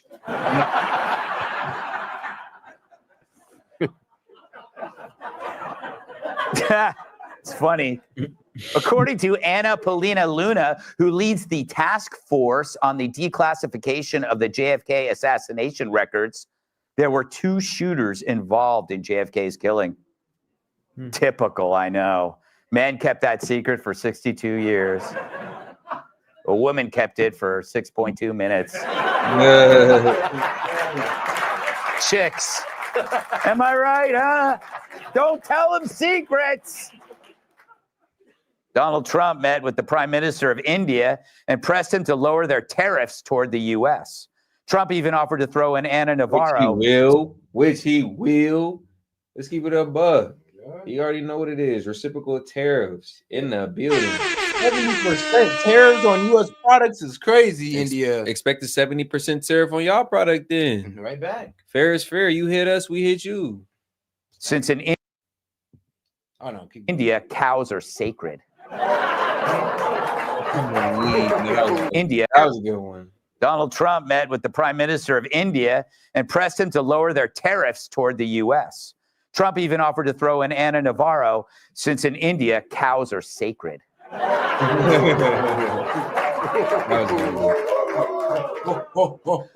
Trump said that Canada is a very serious contender to be our 51st state. All they have to do is learn how to pronounce about. Ilhan Omar might run against Tim Walz in the Minnesota Senate race. Poor Minnesotans. That's like having to choose between cancer and AIDS. Keep going in. Because they're both bad. They're both terrible. You don't want Elon Musk. Kat, you just got that? No, Kat, can you stand up? I disagree. What? Can you stand up? You want me to? Okay, sure. So, go to a shot of Kat. Would you stand up? I'm alarmed by the way that I look. Okay. Come on. I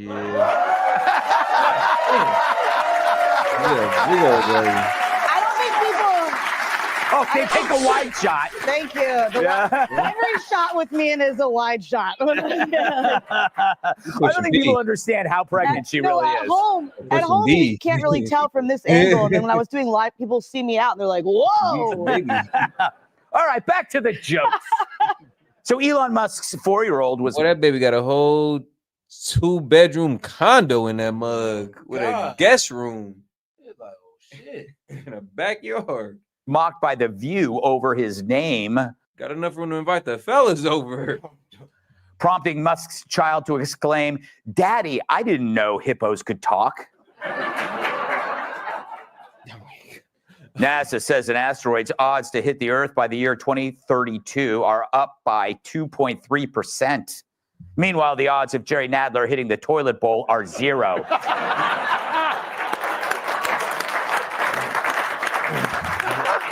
We're awful.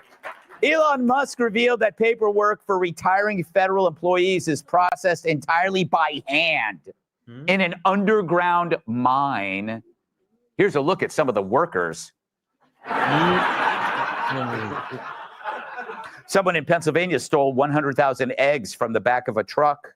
And in a strange coincidence, guess who was spotted nearby with 10,000 pounds of bacon?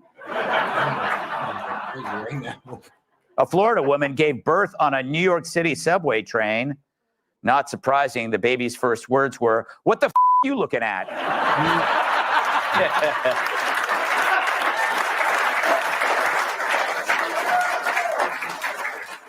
They can't bleep that because it's a direct quote. What a story. And finally, Yeah, I had the my sports kid on the governing subway. body known as the World Athletics is hiring staff to swab the cheeks of female athletes to make sure they are not trans. Which cheeks? Asked one man. To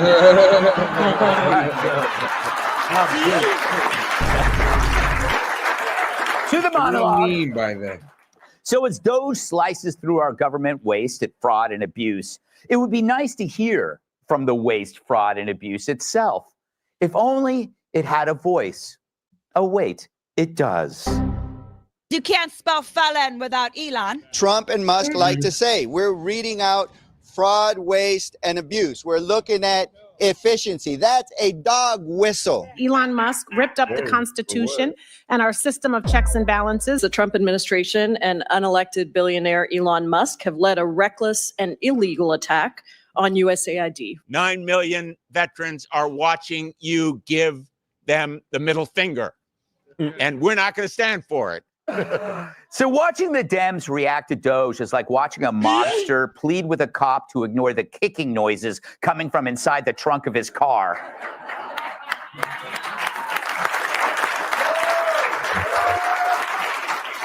And now they care about the Constitution? Come on, we know they hate the Constitution because it's only one ply.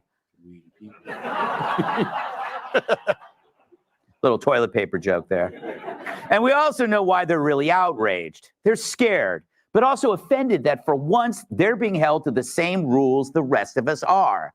As in those of us who worked in a business or ran one. We've all been there, even if it's a lemonade stand, or in my case, a lemonade emporium, which put all those little bags in my neighborhood out of business. Yeah, in your face, Billy. Yeah, they're outraged that Trump is forcing them to show their work, go through the budgets, the line items, costs and overruns, losses and theft. And the reaction to this makes you wonder what they're hiding. So imagine if you opened a restaurant and you've already hired the bus boys. Investors gave you a boatload of money to launch this huge undertaking. And a year goes by and those investors are showing up and asking, how's it going? And you say, not great. Probably because you offered all-you-can-eat shrimp to the wrong person. I'm weak. And the investors say, well, can you show us your books? And you say, no way. And then you get angry at them for even asking. Well, wouldn't a reasonable person say, that's odd. I give you money and you think it's wrong for me to see where the money went? Well, that's the federal government. And as taxpayers, we're the investors. Yep. It's no different than running a... And that's what a lot of the libs like fail to miss. It's like, yo, the problem is that we're giving these people money and they're not trying to be honest with us about it. And then as soon as we look into it, they call it a constitutional crisis. And I'm like, yo, it's not a constitutional crisis to look where the money's going. And is it a constitutional crisis for us to see it? Or is it a constitutional crisis for Trump to demand it? And you know, that actually leads into a perfect segue to this point about a comment Trump made on X, where he faced some backlash. So they said that his comment was similar to a comment Napoleon Bonaparte had said. He made a tweet that said, "He who saves his country does not violate any law." So right in line with what you just said, but I don't know. What do you think about that? Honestly, it could be framed to anything. Like, if we're talking about military people, we could be talking about him holding people accountable and all that good stuff. Like, well, if you're saving your country, you don't violate any laws. So I don't know. You could probably frame it in any direction, but I'm pretty sure the way the left's gonna frame it is gonna be absolutely hysterical. Nah, facts. And there is no constitutional threat if you're just trying to help the people. I thought you were about to hit them with the government. Bar, a diner, or anything that serves customers. It goes under if you don't keep tabs on the tabs. I did say that. That's why Larry Kudlow is banned from Hooters and Cracker Barrel. But Dems have never had to keep anything within a budget. Not even Pelosi's face. That alone costs $50 million. Bruh. Yeah, I'm pretty sure to make that lady not look like she's 90, yeah, that's like 10K makeup right there. Fact is, Trump's basically running a nationwide version of bar rescue, where everyone can see how the sausage gets made and stolen. We just found out, for example, the Department of Health and Human Services blew $22 billion on things like cars, homes, and startup businesses for migrants. Huh? So while victims of disaster... Hold on. Startup businesses and all this great stuff for migrants, but not for American citizens? Nope. Department of who? Health? Oh, yeah. Yeah, okay. Department of They're the Health. next to get audited. They're the next that needs audited. Schumer over here asking, well, who's going to be next? Everybody. You know, so funny. You know who's running it at that time? That transgender lady. I mean, the transgender guy or the transgender woman. Yeah, that's who was running it. Yeah. So shout out to RFK Jr. Hopefully, the next time that $2 billion comes around, it's going to be spent on us and not cash for cars and home loans and startups. Remember, hopefully, homes and startup businesses for migrants. So while victims of disasters were given $750 to pitch a tent where their business used to stand, Venezuelan gang members in NYC just opened a tire sealant butt clinic. Butt implant clinic. Yeah, that's better. Worse, EPA Chief Lee Zeldin revealed $20 billion was sitting in a private bank to be doled out to green energy companies that Biden abandoned without proper oversight. I heard one green company received millions to produce joy. Bailout? That's a... Huh? I guess. So because the president abandoned you, now we're going to give you hella money so you can get back on your feet because you're a green energy company? So $20 billion in government subsidies that they forgot about? No way. And that anybody could have access to it any time, depending on who had access to that account. Could have been siphoning or whatever. Bro, funneling that shit, stealing it. Who's to say there wasn't 30 billion in there and now there's 20 million left? That's all they found was 20. Man. Behar nude calendars. That's to encourage people to turn out the lights. DOGE is also cleaning house at the Department of Education. And yeah, even the IRS. Auditing the auditors. What's next? Checking Jerry Nadler's secret expense accounts for liquid plumber. So the story really isn't just the fraud. It's those freaking out about its exposure. That puts them on the other side of the good guys. We know eliminating waste and abuse is paramount, as is reducing the size of an arrogant, bloated government. It's good for everyone. But whoever it's bad for are the ones screaming about it. Because to them, government was never about helping you, but helping themselves.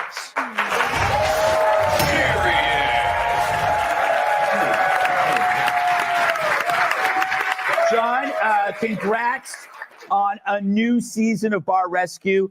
And when I'm writing this, I was thinking about you going into the bars and basically looking at their books and having to have that come to Jesus moment with them, which the Democrats find as an injustice and unconstitutional. What say you? Well, first of all, they don't even list what the checks are for. If I did that, the IRS wouldn't accept my taxes. I'd be in trouble. Yeah. Well, I think we all got to give a shout out to Black women at this point for having the most ripped off lingo of all races. Facts. I mean, think about it like this. Even the gays try to act like I was about to say, there's like an image that the Black women have created that Bruh. a lot of other demographics try and chase. Now, is this a good thing or a bad thing? I mean, you could argue both sides, but I mean, think about this whole BBL culture. It low-key stems from the fact that Black women are naturally more voluptuous. I mean, larger titties, more curvy, bigger ass, and now everybody wants that same image that Black women kind of possess naturally. Well, Key, at least we know your type. Yes, sir. It's like, no. The check written has backup. What did Ray Sherman say? They didn't even. I ain't got no type. Yeah, fuck all that. I got all Do the backup. The negligence is so disrespectful to us and our money. They're paying on contracts that expired 10 years ago. They're writing checks for invoices they never received for companies that we have no record of. Yeah. There's no files. There's no backup for these things. This is criminal. In the civilian world, this would be criminal, it would be extortion. But it's unbelievable. So they're screaming loud. And you're right. The extorters are the ones that are going to scream the loudest. And I can't wait till we follow the money. Yes.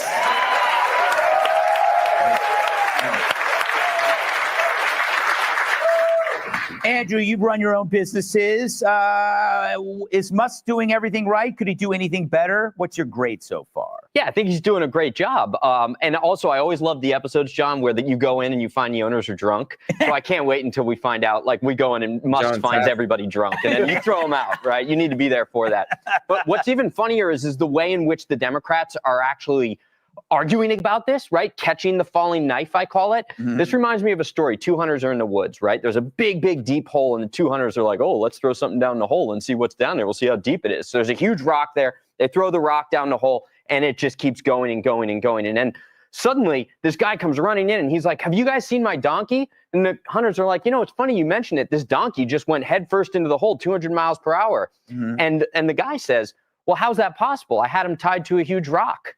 And in this little story, the analogy is the two hunters are Trump and Musk, right? Yeah. And the Democrats are they're the donkeys just going down the hole, following the rock, and they're like, we're gonna die. Are you saying they're jackasses? Oh, whoa.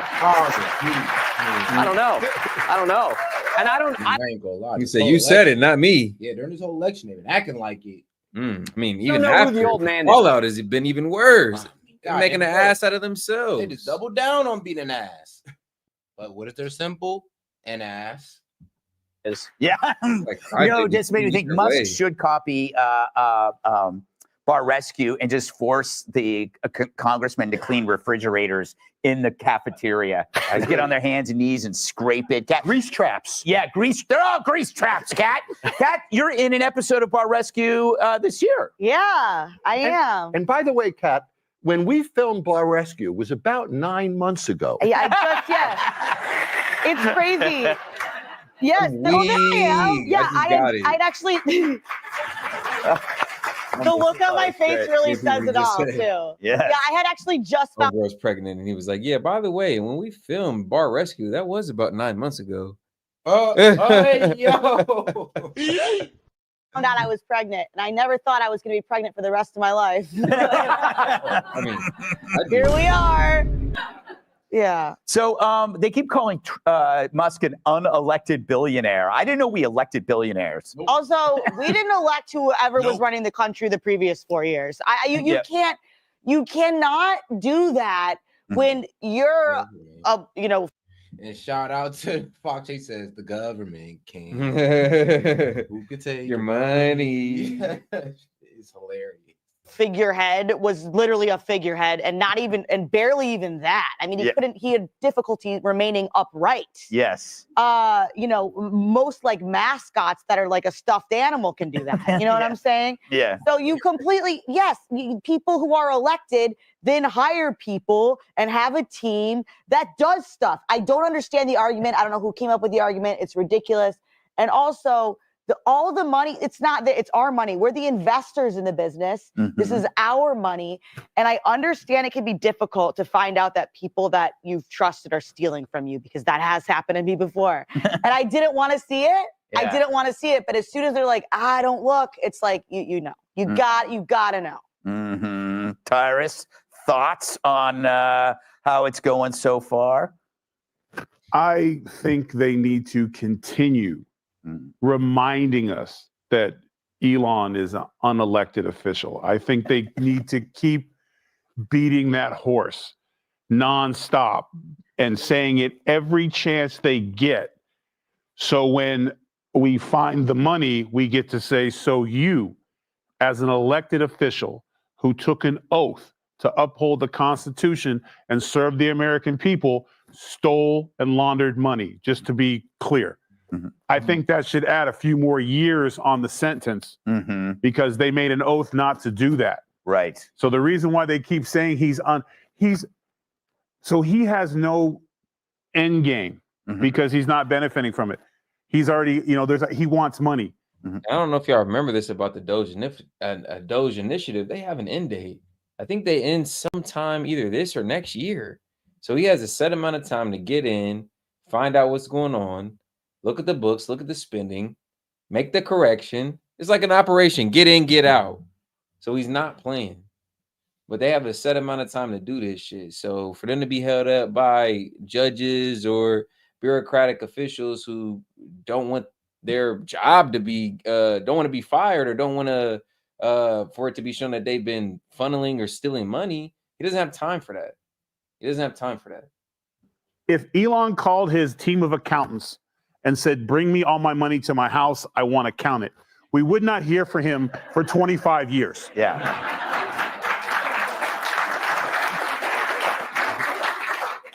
So the guilty, it's always the worst villain that fights the hardest. It's always the one in your family member that's stabbing you in the back that fights you the most. And it's not just Democrats. We need to slow our roll. Republicans who are doing it are scared right now because they can't do anything. Their hands are tied, except the ones who are really in far too deep, like the old man. That's why he's freezing all the time, because he's like, oh, the jig's up. Nope. So I think it's very interesting they keep saying unelected. Let them keep saying that, because it's going to bite them on their jackasses. He said, who can take your money? Man, Fox Chase want the song back. Who can take your money? Yeah, it's a banger. It is a banger. We got to admit that song is a banger. We got you, Fox. And shout out the support, man, because y'all look like y'all trying to close in on this 50 super chat goal, and we do appreciate it. But we're going to play this song real quick for our man, Fox Chase. All right. With a twinkle in their eye. Who can take your money? Who can take your money? With a twinkle in their eye. A twinkle in their eye. Take it all away and give it to some other guy. The government. The government can. The government can. And who can tax the sunrise? Who can tax the trees? Who can tax the trees? Let you run a business and collect up all the fees. The government. The government can. The government can. And the government can, cause they mix it up with lies and make it all taste good. Make it all taste good. The government takes everything we make to pay for all of their solutions. Like healthcare, climate change, pollution. Just throw away the Constitution. I wrote that, thank you. Who can give a bailout? Tell us to behave. And make the founding fathers roll over in their grave. I don't care if you hate me, I'm going to sing it anyway. Oh, the government can.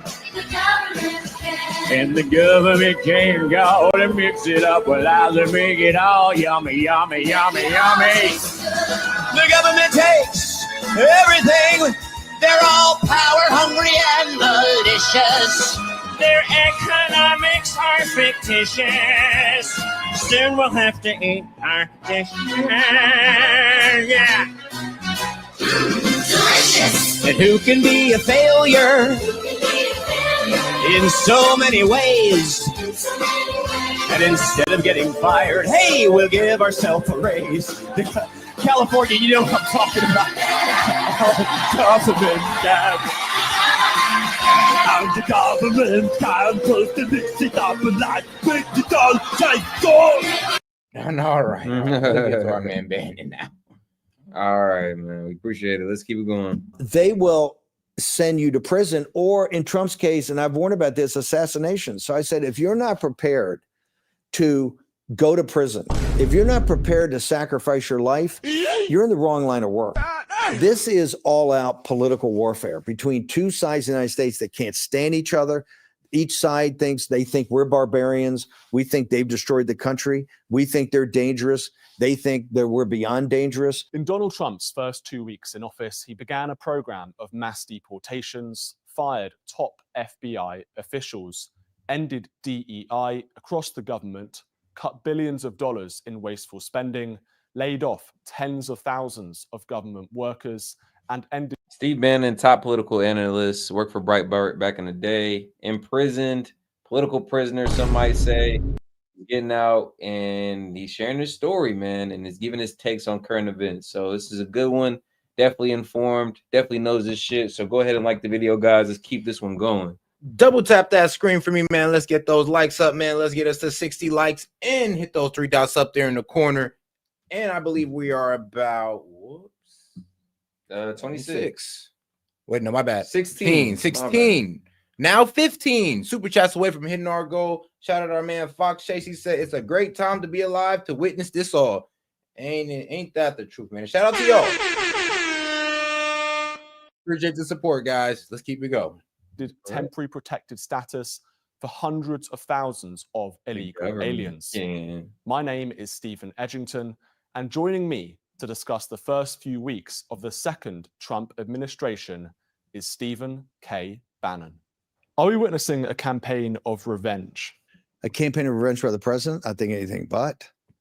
Remember, his revenge is going to be the new golden age. I think what you're seeing is a very focused deconstruction of the administrative state and take down the deep state. We call it days of thunder here. And folks should understand that President Trump's political comeback started the day he got back to Mar-a-Lago with the war room and the war room posse and this kind of grassroots effort that turned into the precinct strategy and had his back the whole time. That's the political side, which most people think is everything. But the other side was these public intellectuals, America First Party Institute under Brooks Rollins and Stephen Miller, America First Law under Miller, Center for Renewing America under Russ Vought, the infamous Project 2025. But that was to look at verticals of everything we wanted to accomplish, drill deep into policy, and to start to put together teams. Remember, we can hit the deck plates running with 4,000. There's 4,000 people to control a government that is about 10 million employees. That's 2.5 million civilian bureaucrats, 2.5 million military, about 5 million contractors at some sort of executive level. So it's about 10 million that controls a budget of $6.5 trillion a year in assets of, I don't know, 75, 80 trillion. So it's massive. And they've been working for years. And now you're seeing the days of thunder. Every day there's, 5 executive orders, 10 more executive actions, legislation that's started or signed, all types of other activity, everything from freeing hostages to freeing the guys who are down in Venezuela, the people that went down there to try to free the people in Venezuela. So everything across the board. So it's not revenge. It's really setting things right. The American people kind of demanded this. They voted for it, and they're getting it. What I find incredible is the lack of opposition in the last 2 weeks. What happened to the resistance? I think you see, I want to make it the analogy, kind of the Tory party to the Reform Party. These in the established order, they get so lazy because they control the levers of power. They control the financial community, or the financial community. So it's the financial community, the tech community, the corporatist, the universities, pop culture, high culture, media, and they get lazy. I am not shocked. I am surprised at how quickly the ideas are evaporating. What I mean by that, when you say no resistance, let's break it down in pieces. Number one, in the confirmation hearings, and we just had Tulsi and Bobby Kennedy approved, which they said was never going to happen. After we got Pete Hegseth approved, they said it was never going to happen. If you go back and your audience looks at the confirmation hearings, Marco Rubio is laying out the end of the post-war international rules-based order. Pete Hegseth is talking about a revolution in military affairs. Russ Vought and really Scott Besson are talking about a new economic model for the United States based on external revenue. Look at this thing, what we call the golden door, the golden market. Huge ideas put out on this Trump revolution, what he calls a revolution of common sense. There's no pushback. There's people going after the personal shortcomings or foibles of these individuals, but there's no pushback, virtually no pushback on the ideas, and ideas have consequences. Then if you look at the resistance in the streets, a lot of this, remember, it's how it's financed. This is why USAID is so important. So we're choking down and cutting off the oxygen because this hasn't really been financed by a lot of private groups. That money's all been slush fund through the government. So when you talk about resistance at every level, they've been shattered. They've been shattered from their financing sources. The media is kind of is just almost like a puppy now because their audience has collapsed. And one of the reasons their audience collapsed, they lied to them the entire time about how they were going to win. So at every level where there would be resistance, there's just been an absolute collapse. On top of that, the Democrats, because as I've been saying for a long time, they're ruled kind of from this octogenarian group. Those people refuse to turn over power. The committee heads, they had a protest yesterday, and the committee heads of the Democrats are all, white guys in their 70s and their 80s. that don't even can't communicate with a young audience. So no, it's been shattered. It will come back as it thinks through, but the resistance to Trump 2.0 has been less than the resistance of the. And we do appreciate the support. We did hit that 50 super chat goal, so shout out to the supporters, man. Appreciate y'all support, man, on a nightly basis.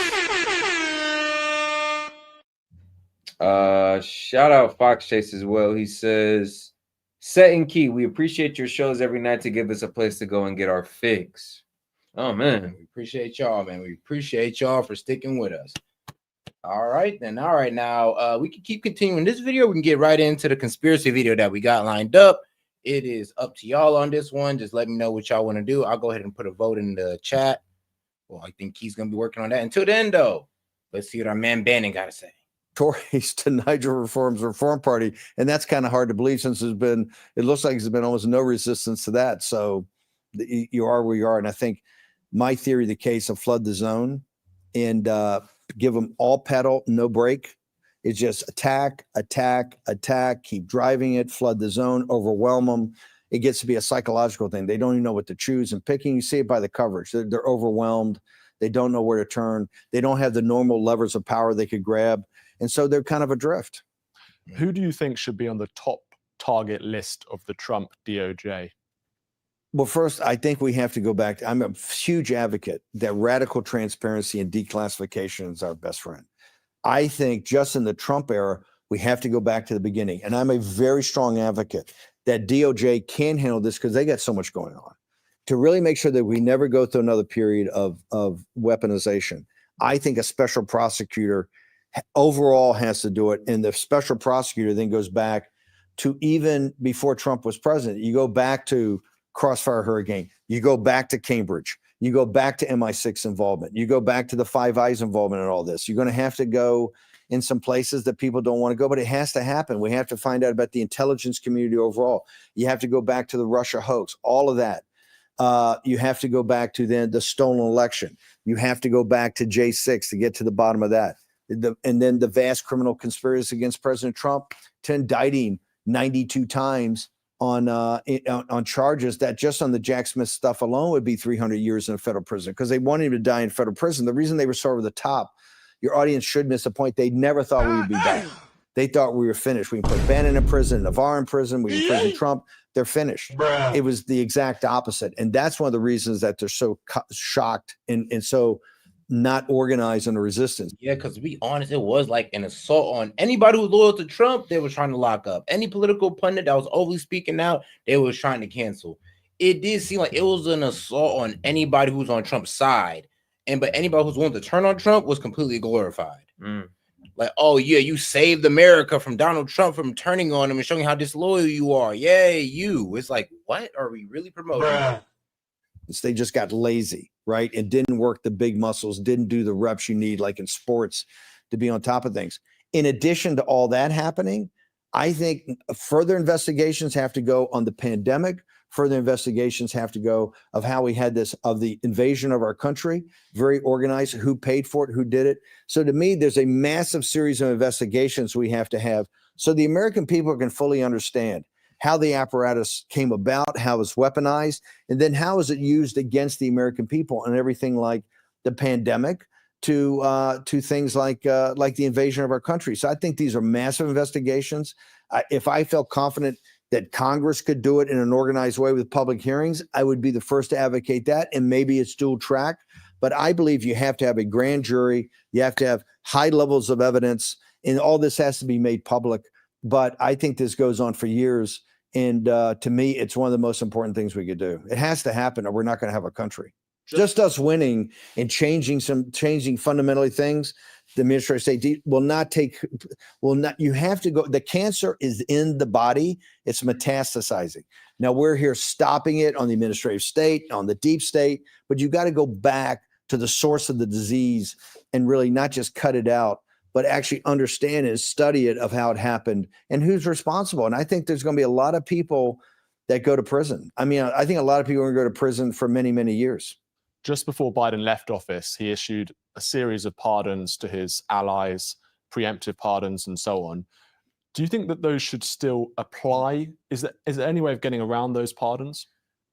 It's a quite fascinating topic. I believe Biden waited too long because he's trying to be cute and don't want to too wit. People were walking into the Capitol for the inauguration, and at noon is when you traditionally take the oath around noon. So officially the term ends at noon on the 20th. People were walking in at close to 11 o'clock, and they're announcing pardons. This is how ashamed they were of the pardons for the family, etc. I find it ironic, since I went to a federal prison, and I didn't go to a camp. I went to a prison. I went to a cell block and a cell. Dang. In a 800-man prison has 1,200 prisoners because of overcrowding. The people that put me there are who thought I would never return and never come back. Nancy Pelosi has kind of been kicked to the curb because all the older Democrats are looked at as feckless. But the J6 committee went begging for pardons. This is unheard of. They approached the White House and put huge pressure on Biden to give them preemptive blanket. Yeah, I could see why. It's like, yo, Biden, we turned against the American people for you. We put innocent Americans in jail for you, my man. I ain't gonna lie. If we don't get this pardon, we're liable to go to jail. And if once they expose everything that went on with the committee, yeah, it's gonna look real bad on us. I mean, the fact that there was FBI and FBI interference, 26 FBI agents in there, and that wasn't brought up during the committee, of showing that how they were forcing some of these people inside the building, how they were forcing some of these people into police officers or into confrontation with police officers. I mean, the fact that wasn't shown, and now we're waiting all these years later when some of these people already spent like years of their life in jail is ridiculous. And yes, they should go to jail for that. Pardons, which we don't even know is legal. It's never happened in the United States except one technical time on Nixon. And Nixon really had a House Judiciary Committee that was about to issue criminal indictments on him. So it wasn't like he didn't, they had a process that went on for over a year. Nixon knew specifically what he was going to be charged with when this happened, or relevant thing. So it wasn't a blanket preemptive pardon. It was kind of done to make sure he had a deal. They guaranteed it to him so he'd get out of the White House and they could go on with their life. This is totally different. The people that put me in prison for a misdemeanor for 4 months, which also people understand, in a federal prison, the prison I was in is over 100 years old, has never had a misdemeanor. One of the wardens and one of the guys there told me one time they couldn't find a misdemeanor in the federal system. Our prisons are so overcrowded, they don't even have room for the felons. So those people, Liz Cheney and Benny Thompson, the people that went after Trump and gave criminal referrals on Trump that Jack Smith then lined up for 300 years in prison, crimes for 300 years in prison on Trump, and sent Peter Navarro to prison and sent 1,000 J6 people to prison. These people then went begging for a pardon for what they had done. I'm going, whoa, what they done can't stand up underneath scrutiny. So number one, I think technically, and I've been a big advocate of this, that the Justice Department should not effectuate any of those, or we've got to go another route because we are going to hold these people accountable. This is going to be a massive part of the investigation of the vast criminal conspiracy, not just against President Trump and not just the people but what actually went on.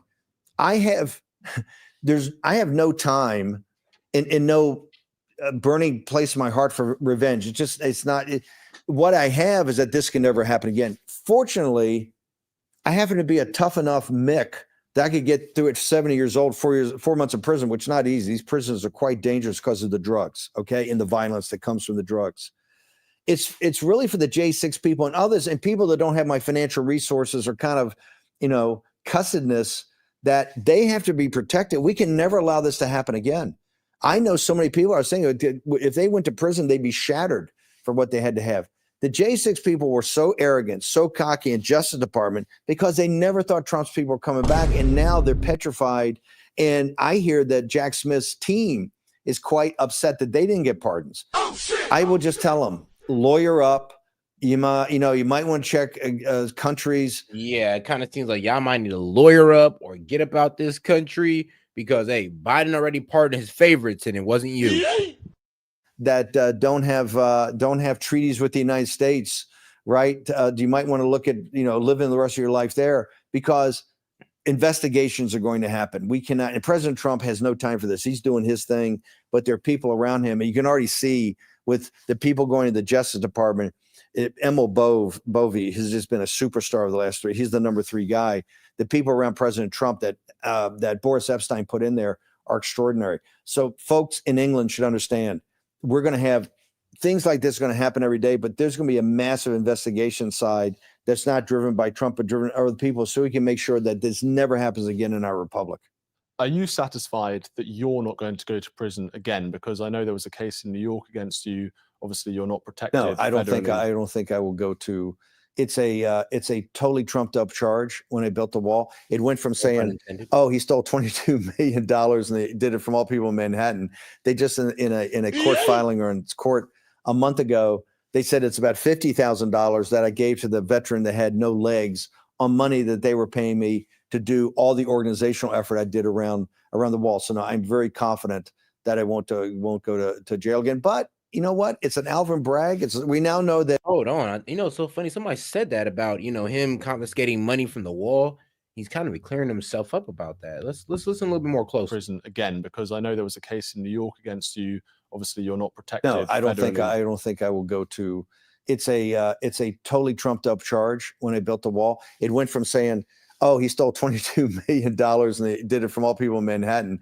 They just in a court filing or in court a month ago, they said it's about $50,000 that I gave to the veteran that had no legs on money that they were paying me to do all the organizational effort I did around the wall. So now I'm very confident that I won't go to jail again. So consultation fees, pretty much what it was. He didn't steal nothing from the wall, but he did get consultation fees. But you know what? It's an Alvin Bragg. We now know that U.S. aid money went to back Soros to back this. These are all rigged. It's the same situation that gave President Trump, found him guilty of 34 felonies. So you can't get a fair trial. You know that.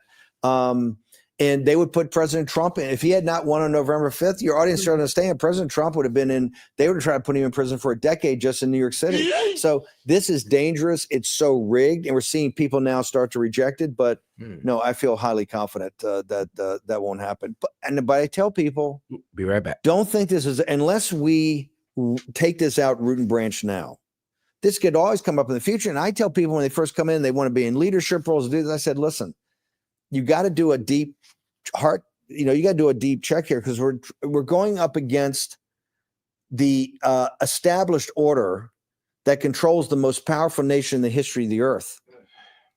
They will send you to prison, or in Trump's case, and I've warned about this, assassination. So I said, if you're not prepared to go to prison, if you're not prepared to sacrifice your life, you're in the wrong line of work. This is all out political warfare between two sides of the United States that can't stand each other. Each side thinks we're barbarians. We think they've destroyed the country. We think they're dangerous. They think that we're beyond dangerous. There's no love lost here between others. And look what they did to President Trump. And now that we're in charge, we owe it to this country. And here's what I tell people. Just get the facts out. What helps us every time there's more facts that come out, because now look what's happening. Ratcliffe gets to the CIA, and in 2 days, first day, well, guess what? The CIA actually did agree. The CIA did agree that the virus came from the Wuhan lab. What did Williams say on, I don't remember, January 20th of 2020? We came out with that first, and we were taken off all platforms. We were deplatformed because this is conspiracy theory. Now we know the CIA had information. There's a lot of things that came out about this COVID stuff that proven to be fact. And here's the thing that you still can't say. You still can't say that. Well, no, let me not go into that. But there's certain things you can't talk about. The effects of the vaccine, you're not allowed to talk about. The existence of other vaccines, you're not allowed to talk about. You're not allowed to talk about anything that goes outside what the CDC says is best for you. Next day, Ratcliffe leaked out that, hey, the Chinese Communist Party, since the PLA controlled the lab, maybe either inadvertently leaked on their watch, or they might have even released it on purpose. So my point is, I want to declassify 5 million documents right now. I want to have radical transparency in all of these court hearings, including, we're a huge believer that General Milley must be recalled to active duty. He must go before a military tribunal under the laws of the Uniform Code of Military Justice, which is different than civilian law here. General Milley has to be tried for treason because I believe he's guilty of treason, but that has to be done in a fair and equitable way. But I think that has to be done now. And so you're going to see people around President Trump and people in the MAGA movement that have these platforms that are quite powerful, really putting pressure on that we got to drive this one and continue to do it. And people should understand, I'm a huge advocate of releasing documentation of what MI6 and the CIA have been doing for years. The British people are not paying, didn't know they were paying for this. The American people didn't know they were paying for this. This is not acceptable. It's very much like when the Church Commission came up in the 70s, because the CIA, we had no House Intelligence Committee. We had no Senate Intelligence Committee. The CIA had been out of control. We found out in that all the involvement they had in assassinations in sub-Saharan, in Africa and in Latin America, and they didn't even want to touch their involvement in assassinations here in the United States of either Martin Luther King or Bobby Kennedy or Jack Kennedy and or others, right? Their involvement. And so I believe in massive declassification and massive radical transparency. Now, let me put the Democrats' view of the first 2 weeks to you, and I want you to react. So this was in the New York Times. Senator Tim Kaine, describing Trump's first 2 weeks, said it reminded him of his time when he lived in Honduras during a military dictatorship in the 1980s. Wow. He said it's like watching Putin or Berlusconi. It's a bit of an odd comparison to the Italian prime minister. They also say that, you know, Elon Musk has far too much power. He's a billionaire who has lots of government contracts, has conflicts of interest. They also say that President Trump is abusing his executive power and he should be going through Congress for doing all sorts of things that he's doing using executive orders and so on. So I mean, Biden pardoning his entire family wasn't an abuse of executive power. I mean, there's a lot of abuse of executive power we can bring up on Biden, but it's just so crazy. It's like, wow. This man just asked to look over what y'all spending y'all money on. No, not y'all money, our money. What y'all spending our money on. And now we're in a constitutional crisis. Now we're under a dictatorship. Because of what? Transparency? Last time I checked, in a dictatorship, there is no transparency, and the government or the oligarchies can do whatever the hell they want. The bureaucrats can do whatever the hell they want. And like I said, this is supposed to be a government for the people, by the people. I mean, it's being paid for by the people, but for some reason, it's for the bureaucrats, by the bureaucrats. Are we seeing Trump the dictator? Is this? Well, really, it's paid for by the people, but hey, it just helps the bureaucrats. Abuse of power. Ideas have consequences.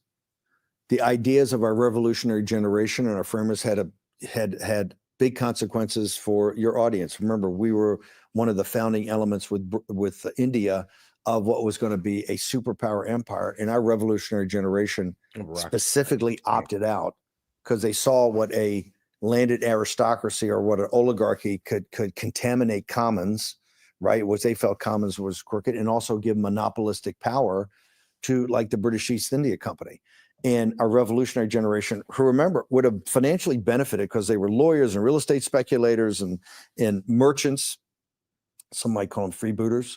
Tax dodgers. Well, because they had a definition of, they had difference of opinion of external revenues versus their money. But those ideas had massive consequences, eventually led to a break in a military break that we had to win our freedom on a battlefield after 8 years. Here you're seeing, and I want to make sure your audience understands this. There is, as President Trump was in these years of what I call the lion in winter, and what the Republican establishment would make sure they would go to Mar-a-Lago to make sure the lion was in the cage. We were sitting there going, hey, we're working every day on the political side at the grassroots level, and also helping guide these institutions that are doing the hard work of policy and building teams and networks to make sure that when he returns, because he's thought this through a lot, that we have muzzle velocity to drive this through and accomplish what we want to accomplish. And all right, though, let's go ahead and get you guys over to this conspiracy theory, man. I shout out, what's it, infographics? Yes, was President RFK really killed by the CIA? And well, y'all know my thoughts on it. Not just the CIA, but there was others as well.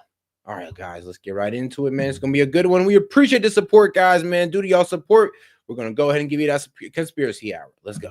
If you were ever skeptical of John F. Kennedy's assassination being an inside job, this is the story that could change your mind. Welcome to what many believe to be the most convincing of all JFK conspiracy theories. Before we talk about the evidence, and there is tons of it that may surprise even our most skeptical viewers, we need to talk a little bit about the motive. Why would the CIA, perhaps with various other officials of the American government, want to take out their own president? After all, if found guilty, it's a crime that would disgrace America forevermore. The risk involved was monumental, so there had to be a very, very big reason to go through with such a risky and treasonous plan.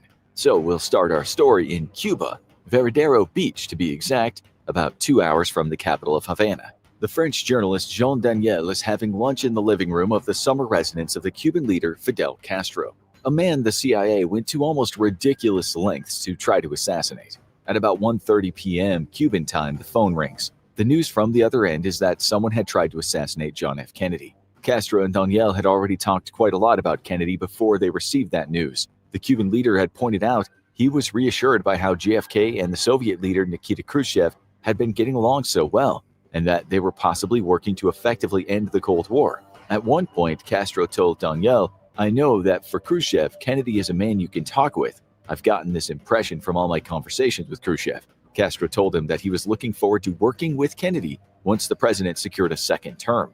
This was a man the CIA despised. So when news outlets confirmed that Kennedy was dead, Castro, according to Daniel, was very solemn. Castro turned to him and said, "Everything has changed. Everything is going to change." It certainly did.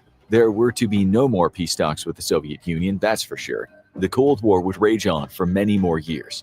On March 13, 1962, the United States Army General Lyman Lemnitzer, who was the chairman of the Joint Chiefs of Staff, presented a plan to the Secretary of Defense, a man JFK trusted, Robert McNamara.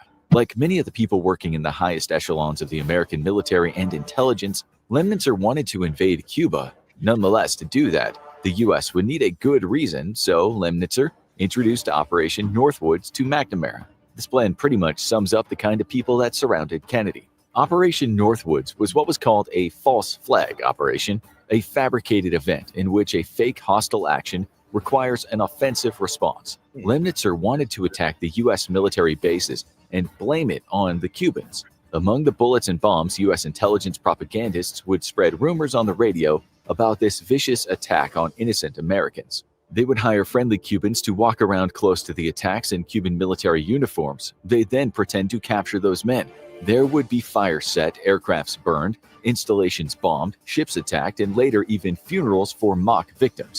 Lemnitzer said they would publish casualty lists in all the biggest newspapers, along with sad stories to get enough popular support to start an invasion of Cuba. In part 4 of the proposal, he wrote, "We could develop a communist Cuba terror campaign in the Miami area, in other Florida cities, and even Washington." He said there would be wounding of innocent people to be widely publicized. They would want to explode a few plastic bombs in carefully chosen spots. U.S. citizens would be outraged, and of course, they'd say, "Yeah, go kill those commie terrorist bastardos." As crazy as that whole sounds, it was par for the course. Such subversion was not unusual during the Cold War. Lemnitzer said all the Joint Chiefs were on board with the plan, and the CIA was firing on all cylinders to make it happen. They believed the evil communists had to be stopped at any cost, which is partly why the CIA committed or encouraged human rights abuses all over the world during the Cold War. This was the political environment JFK entered when he was elected president. To appreciate the JFK assassination conspiracy theory, you have to understand what length certain people in the U.S. military and intelligence would go to. Kennedy dismissed Operation Northwoods, telling Lemnitzer and other key advisors he could not foresee anything in the near future that would justify and make desirable use of the American forces to overt military action in Cuba. This is all well documented, as is everything we'll tell you today. JFK was isolated in his own government, according to the conspiracy theory. He'd already lost support among many of his advisors after the 1961 Bay of Pigs incident, when the CIA secretly sent 1,400 Cuban exiles that they'd trained into Cuba. Kennedy was a much younger president, one with different ideas about how to carry out politics. This plan had been drawn up during the Eisenhower administration before him, and even though JFK would go on to dismiss similar plans during his term, at the end of the day, he was expected to do what he was told. This all started when Castro's forces overthrew the Cuban dictator Fulgencio Batista in 1959. The CIA now wanted to throw Castro out, just as they'd covertly done with success to leaders in Iran and Guatemala, with plenty of assassinations along the way. To get the job done, Cuban exiles were trained by the U.S. at guerrilla training camps in Guatemala. American involvement was supposed to be kept secret, which did not happen.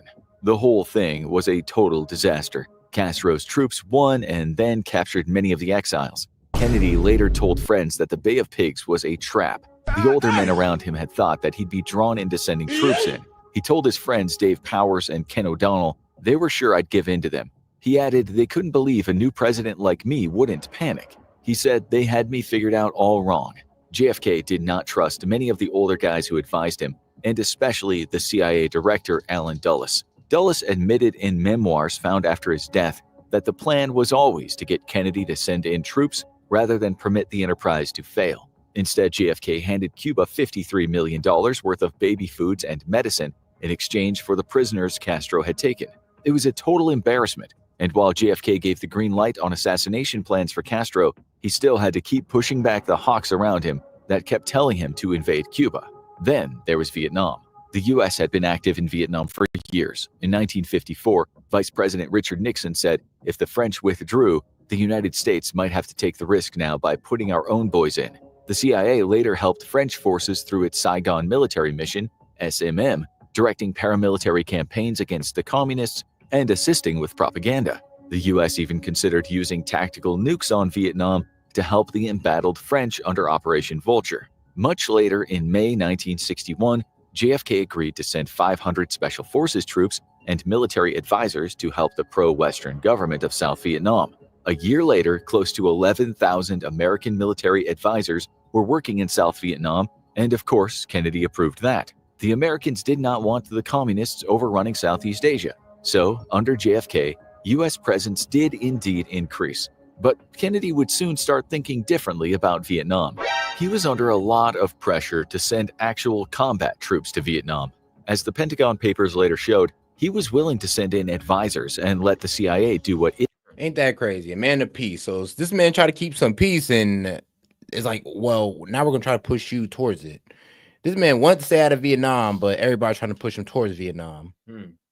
Why? It needed to do, but he was against sending in units capable of independent combat. The Pentagon Papers, by the way, were thousands of pages of top-secret Department of Defense actions up until 1968 in Indochina.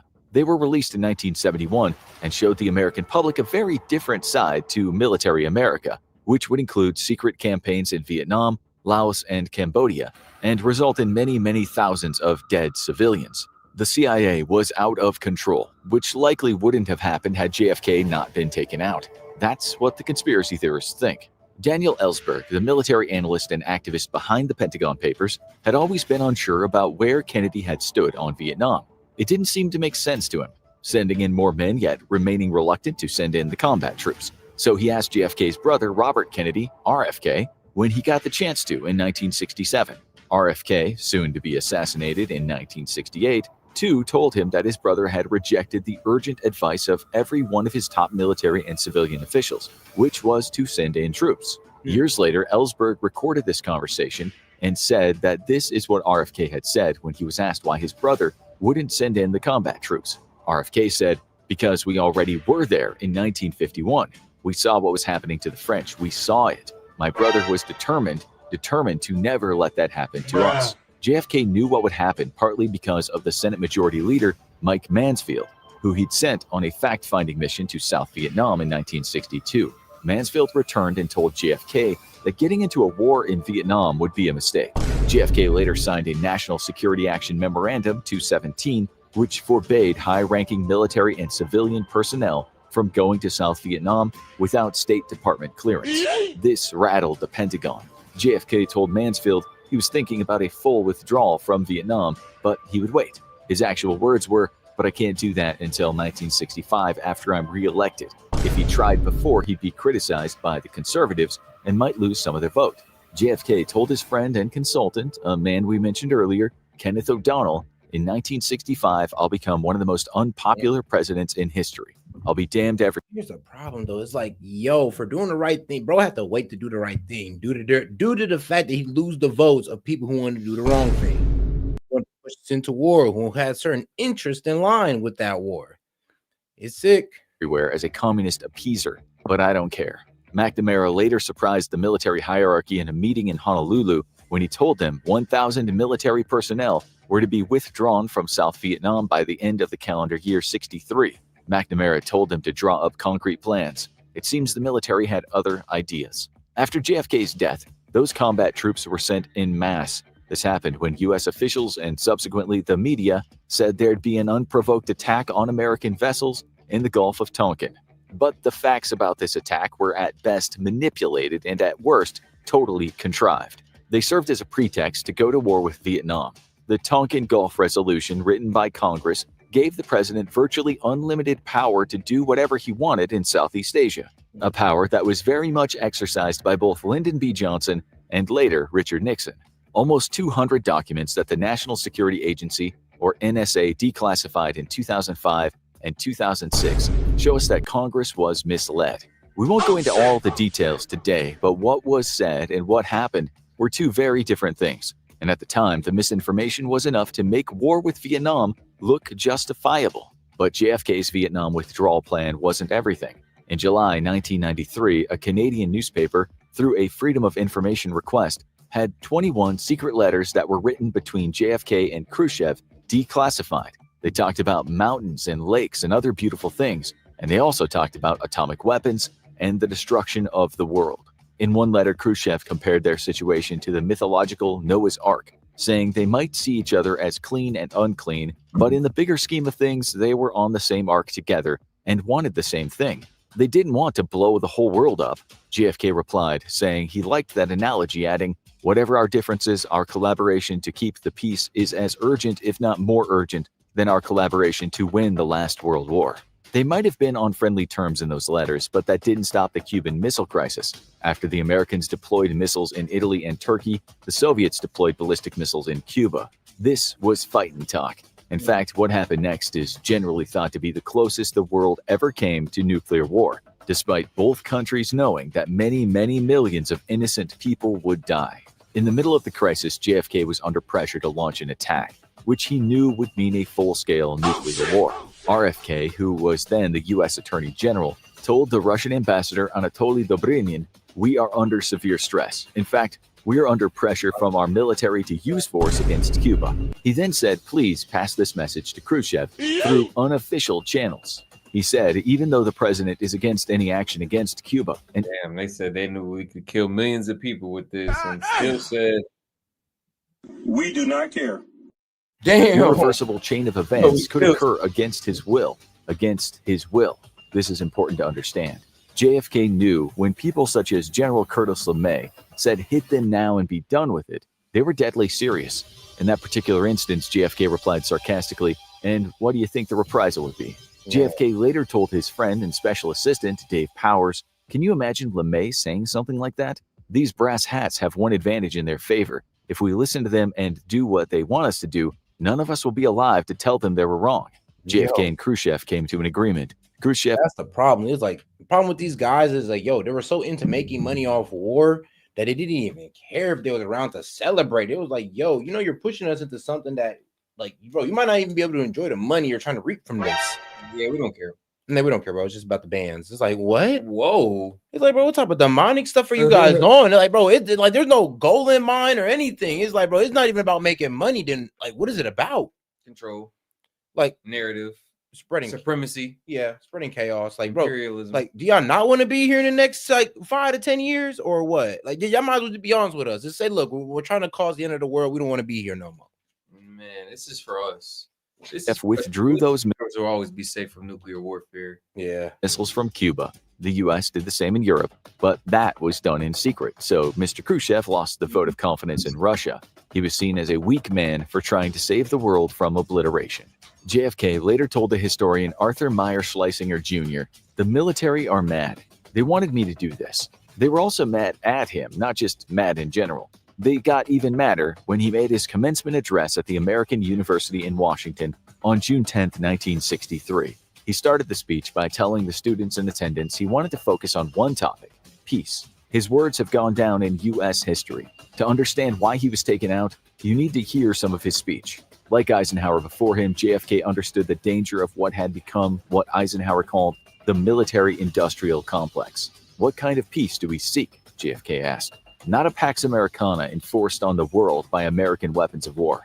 Not the peace of the grave or the security of the slave. I'm talking about genuine peace, the kind of peace that makes life on Earth worth living. The kind that enables men and nations to grow and to hope and to build a better life for their children. Music to the ears of many Americans, but not what the military-industrial complex wanted to hear. He was talking about wasting billions of dollars on nuclear weapons that could destroy the world. He said peace would not be easy, but the U.S. and its enemies should work toward mutual tolerance. And he added that disarmament was favorable to... Bro, can you imagine, like, actually looking at a president talking about peace, we want to preserve life, preserve our American people and all that. We shouldn't be getting into these wars. And you, as a fellow American, looking at this man going like, it's like, what? Do y'all notice any parallels from what JFK was saying and what Trump is speaking on now? Denuclearization. He's trying to cut the military budget and get other countries to agree to do the same. And all the people on these weapon companies just looking at him like, Oh my God, bro. I mean, deep state.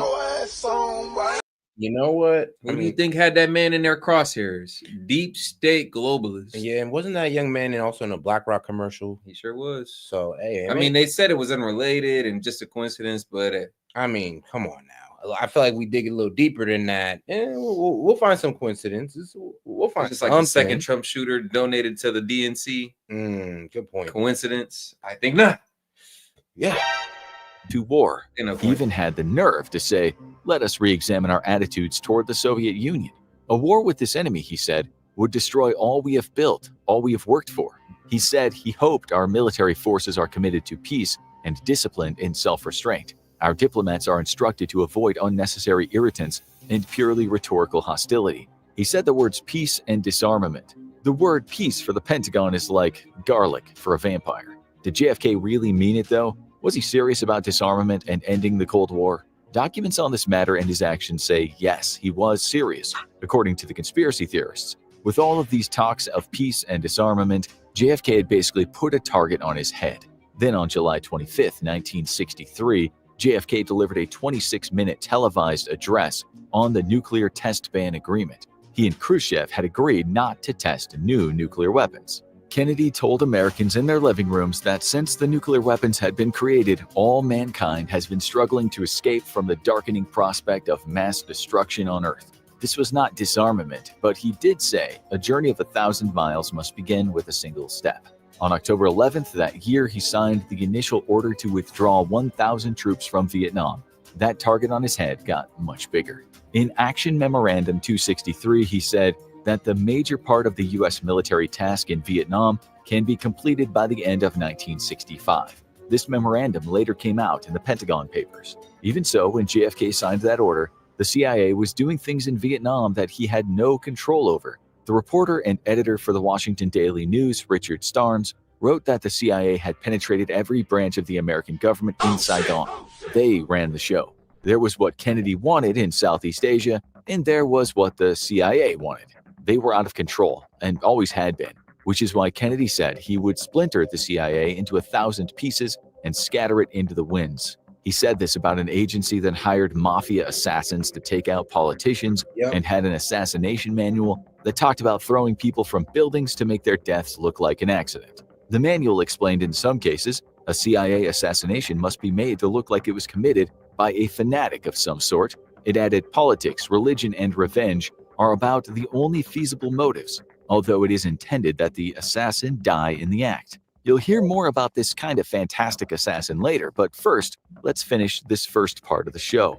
Our motive explanation with National Security Memorandum 239, which was titled U.S. Disarmament Proposals and was signed by John F. Kennedy. It said, I have in no way changed my views of the desirability of a test ban treaty or the value of our proposals on general and complete disarmament. Further, the events of the last 2 years have increased my concern for the consequences of an unchecked continuation of the arms race between ourselves and the Soviet bloc. He wanted again to talk about general and complete disarmament of nuclear weapons, and he said he would be the one to lead the talks and make this happen. He was effectively talking about ending the arms race and possibly the Cold War. He meant what he had told those students about peace and stopping humanity's slow crawl to total annihilation.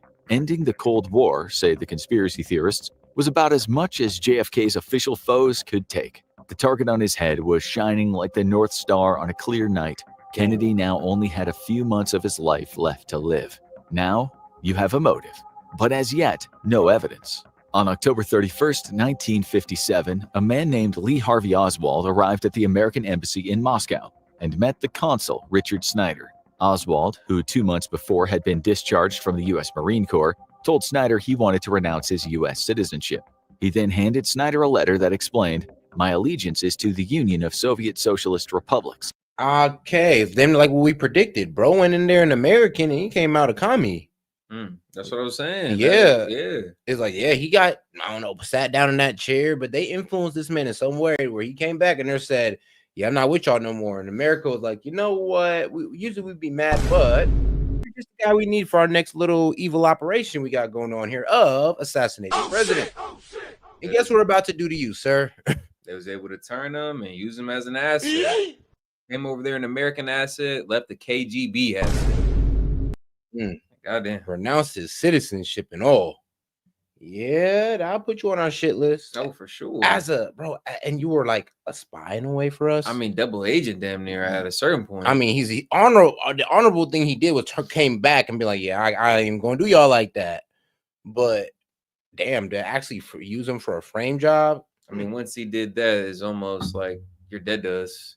Man, but we're not going to say it to you. We're just going to let you think you're all good. And then, you know, when you get back over to America, we're going to frame you for the assassination. We got a project we need you to participate in. We got a job for you. We're going to frame the assassination of the president. You're just going to, you know, sit there and wait for the guy to come up and take you out so you never talk. It just sounds like such a, I ain't gonna lie. I mean, honestly, it sounds like CIA 101, textbook CIA. Young guy, CIA 101. And it sounds like, you know, it's a pretty good plan as long as nobody speaks. In an era of rabid anti-communism in the U.S., this was incredibly risky, especially if Oswald ever returned to the U.S. Soviet officials who were present were led to believe that Oswald might know something of special interest. Oswald said he would make known to them all the information concerning the Marine Corps and his specialty therein. All of this is documented. But what did he know? Wasn't he just a regular soldier, as people were later told? It's often said that Oswald was a kind of nobody in the military, but his job as a radar operator at Atsugi Air Force Base in Japan was not a nobody's job. This is a crucial base of operations for the CIA, as it acted as its head. So he by himself didn't necessarily make waves. He wasn't overly impressive, but the type of shit he had access to definitely was. Like he worked in apparently a very sensitive part of the military base. And knew some shit, seen some shit. Yeah, so for us just to let this guy go, so yeah, our allegiance is to Russia. Yeah, I could only look at him and just be like, yeah, you think you're going anywhere with the knowledge that you know? You think we're just gonna let you just leave?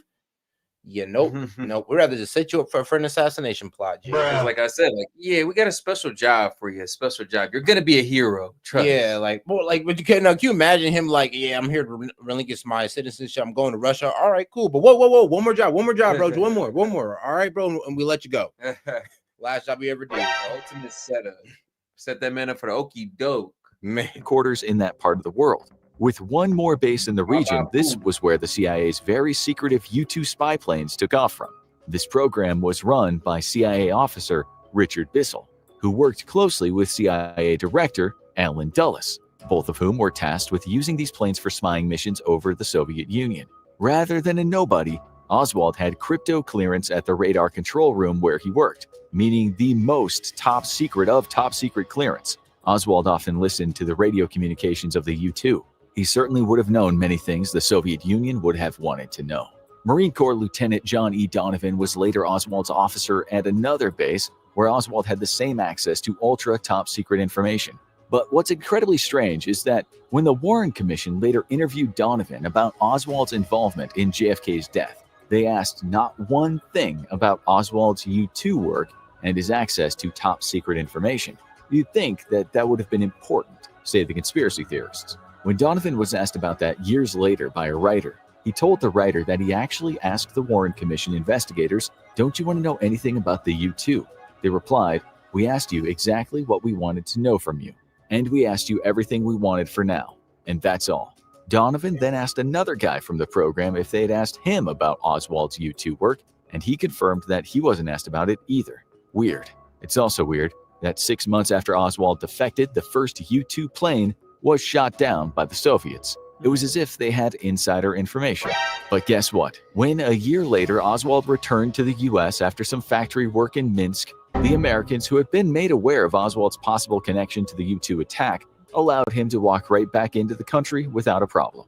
They gave him a passport and even a loan just 24 hours after he applied for the passport. This was insane, considering that Oswald had worked on classified spying technology and defected to the enemy shortly after. Many would see this as treason.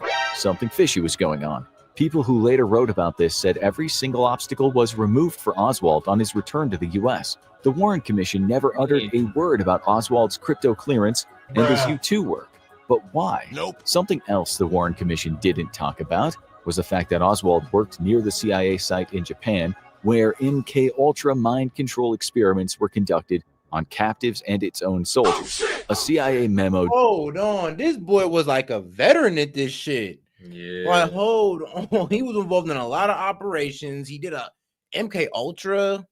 Like, who could only imagine what this man was doing in Russia Damn near for the been through CIA? all the CIA programs. And all of a sudden, he's just like, I don't even want to work for this country no more. I know I can see that. He's seen too much. I can see that. He's like, bro, I don't even want to deal with y'all no more. It's like, bro, y'all over here saying Russia's the enemy, but I worked for y'all internally, and y'all are the real enemies here. And it was like he was living a paradox. Yeah, he's like, dang, he's like, I'm out here thinking I'm working for the good, but really I'm working for the true villain of the world.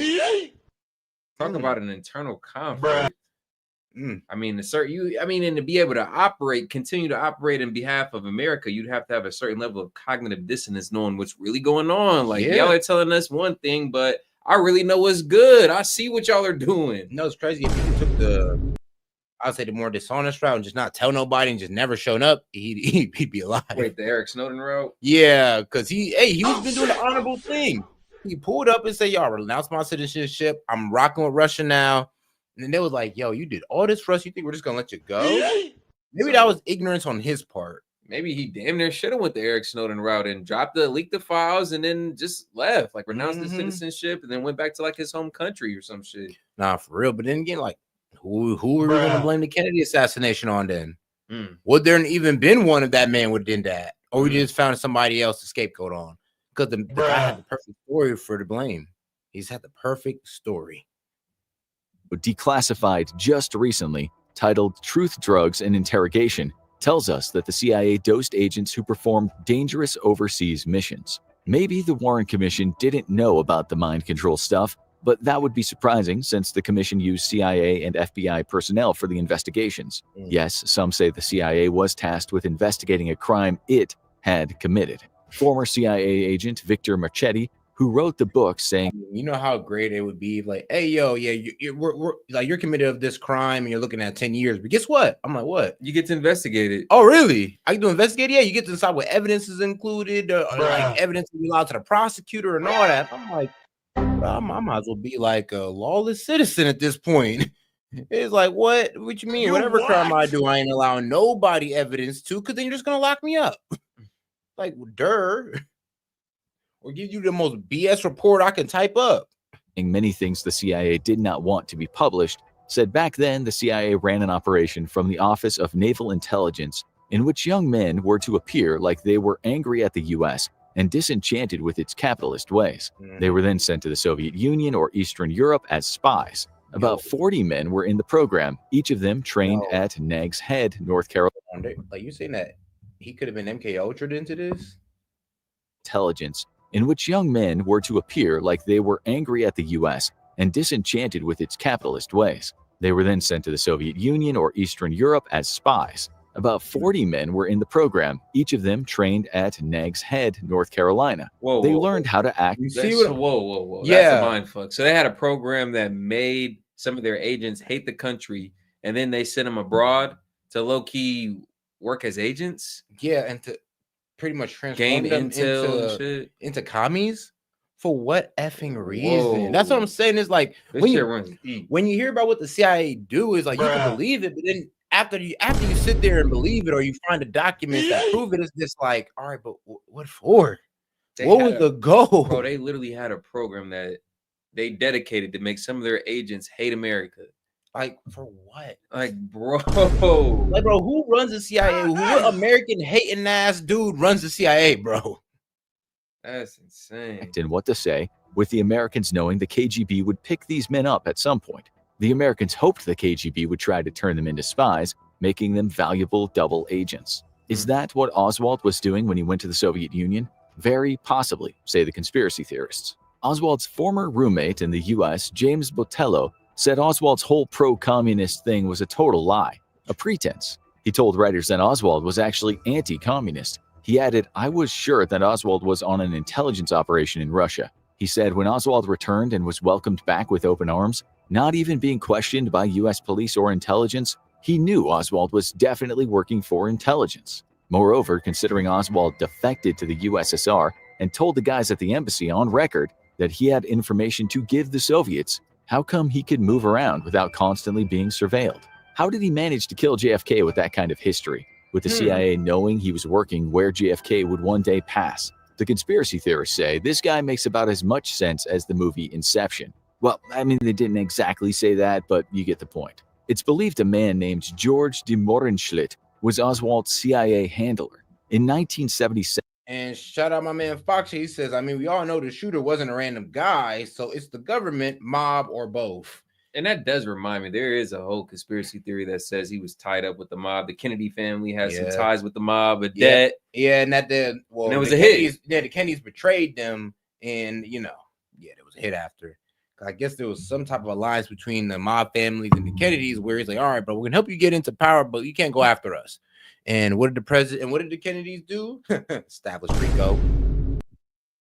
he gave an interview saying this was true. He explained that a CIA agent named J. Walton Moore put him in touch with Oswald. Mohrenschlitt said, "I would never have contacted Oswald in a million years if Moore hadn't sanctioned it." The New Orleans District Attorney Jim Garrison, depicted in the movie JFK by Kevin Costner, called Mohrenschlitt a CIA babysitter. Garrison said some of Mohrenschlitt's family told him Oswald had been made a scapegoat for JFK's assassination. Mohrenschlitt's wife and daughter said on record that he was the one who got Oswald a job in Dallas at a graphics arts company. This firm, Jaggers, Childs, and Stovall, was, according to the Warren Commission, just a regular commercial advertising outfit, and left out the fact that the company made highly classified maps for the U.S. Army, possibly maps of Cuba and the Soviet Union, which Oswald could have helped with. 3 hours after Mohrenschlitt opened his mouth about his relationship with Oswald, he was found dead in a house in Florida. This happened just minutes after Gaten Fonzie, an investigator with the House Select Committee on Assassinations, had come knocking at his door and left a card. The writer James Douglas, whose investigations we've used a lot today for this show, believes Mohrenschlitt was just a pawn in the game. Garrison understood only too well that people who talked tended to suddenly die, which is why he hid one female witness we'll discuss later. We'll also show you a bunch of very mysterious deaths. The man running the CIA's counterintelligence programs from 1954 to 1967 was James Jesus Angleton. This Yale graduate was a fervent anti-communist and was the head of the CIA's assassination program, which he ran with Army Colonel Boris Pash. The latter is more famous for investigating Robert Oppenheimer for alleged spying activities for the Soviets regarding the atomic bomb. Pash also led the Alsace mission. I didn't know that. You know what? We have a very, paranoid government. Very paranoid intelligence agency. When you're spying on everybody else. It's like, God damn, bro. Who did you trust?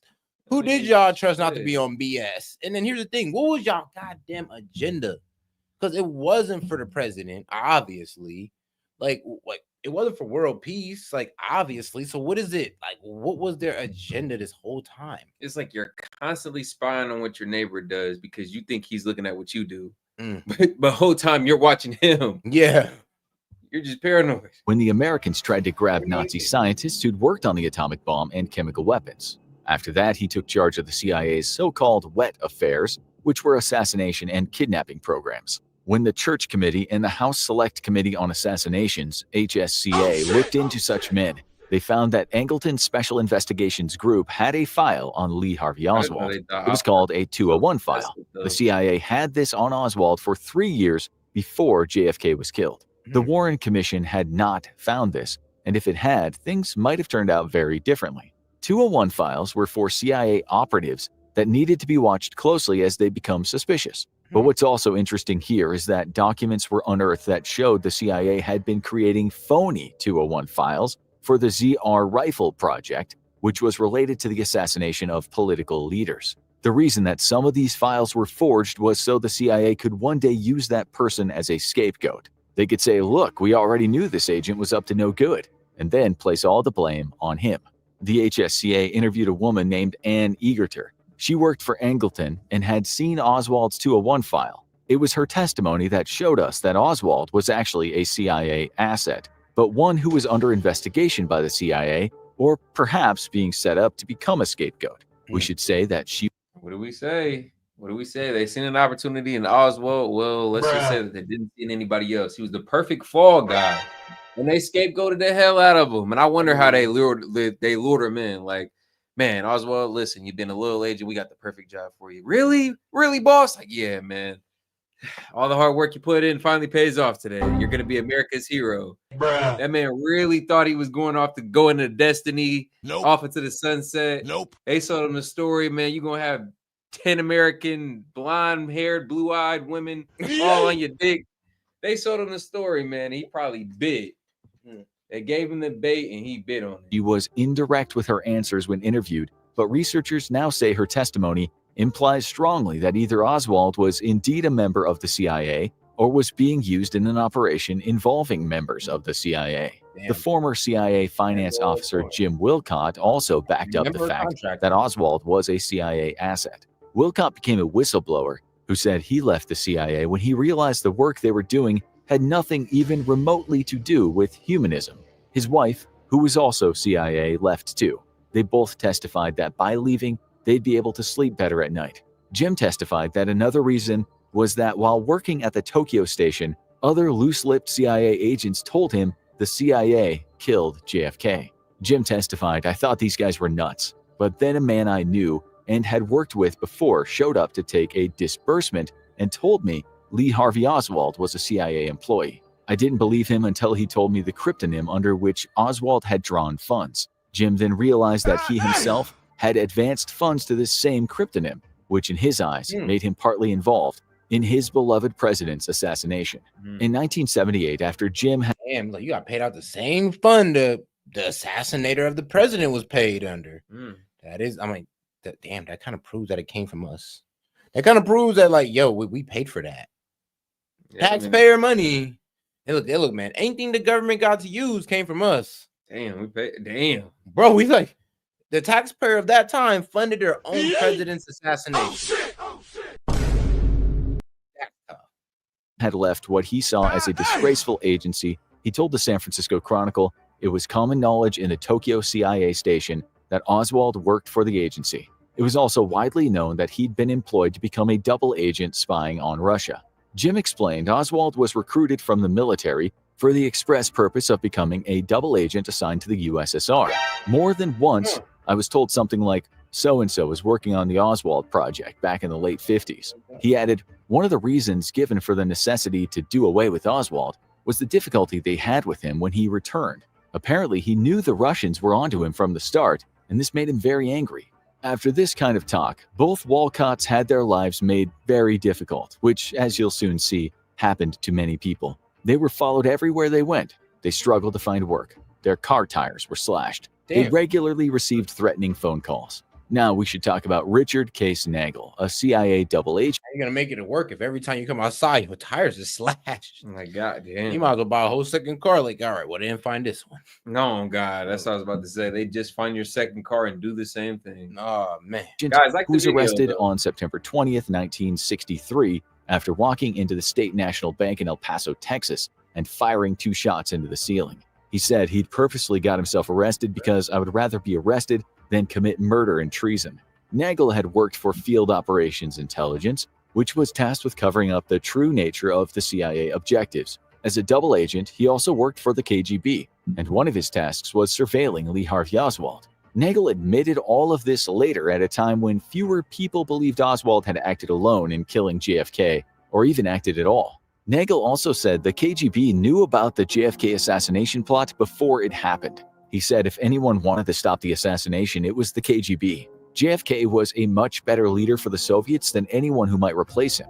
The KGB told Nagel to either kill Oswald or to at least try to convince him that he was being set up to become a patsy. He told him when he met Oswald in New Orleans. Nagel also sent FBI boss J. Edgar Hoover a registered letter saying he'd been ordered to kill Oswald and that there was a plan to assassinate JFK. Nagel believed that he would somehow be implicated in this assassination, so he got himself arrested. Jim Garrison interviewed him and later said he was the most important witness there was. Nagel said after talking to Garrison, he survived 3 attempts on his life and then agreed to stay quiet for a nice pension. But what about his letter to Hoover? He said he wrote it in a way to persuade the reader that its sender was familiar with CIA procedure, that it was not a crank letter. He used the alias Joseph Kramer, a pseudonym of a Soviet agent known to the US. Surely that would mean the FBI knew what was going to happen to JFK. The FBI has always denied it received such a letter. Since there is no letter, Nagel has been painted as a loon.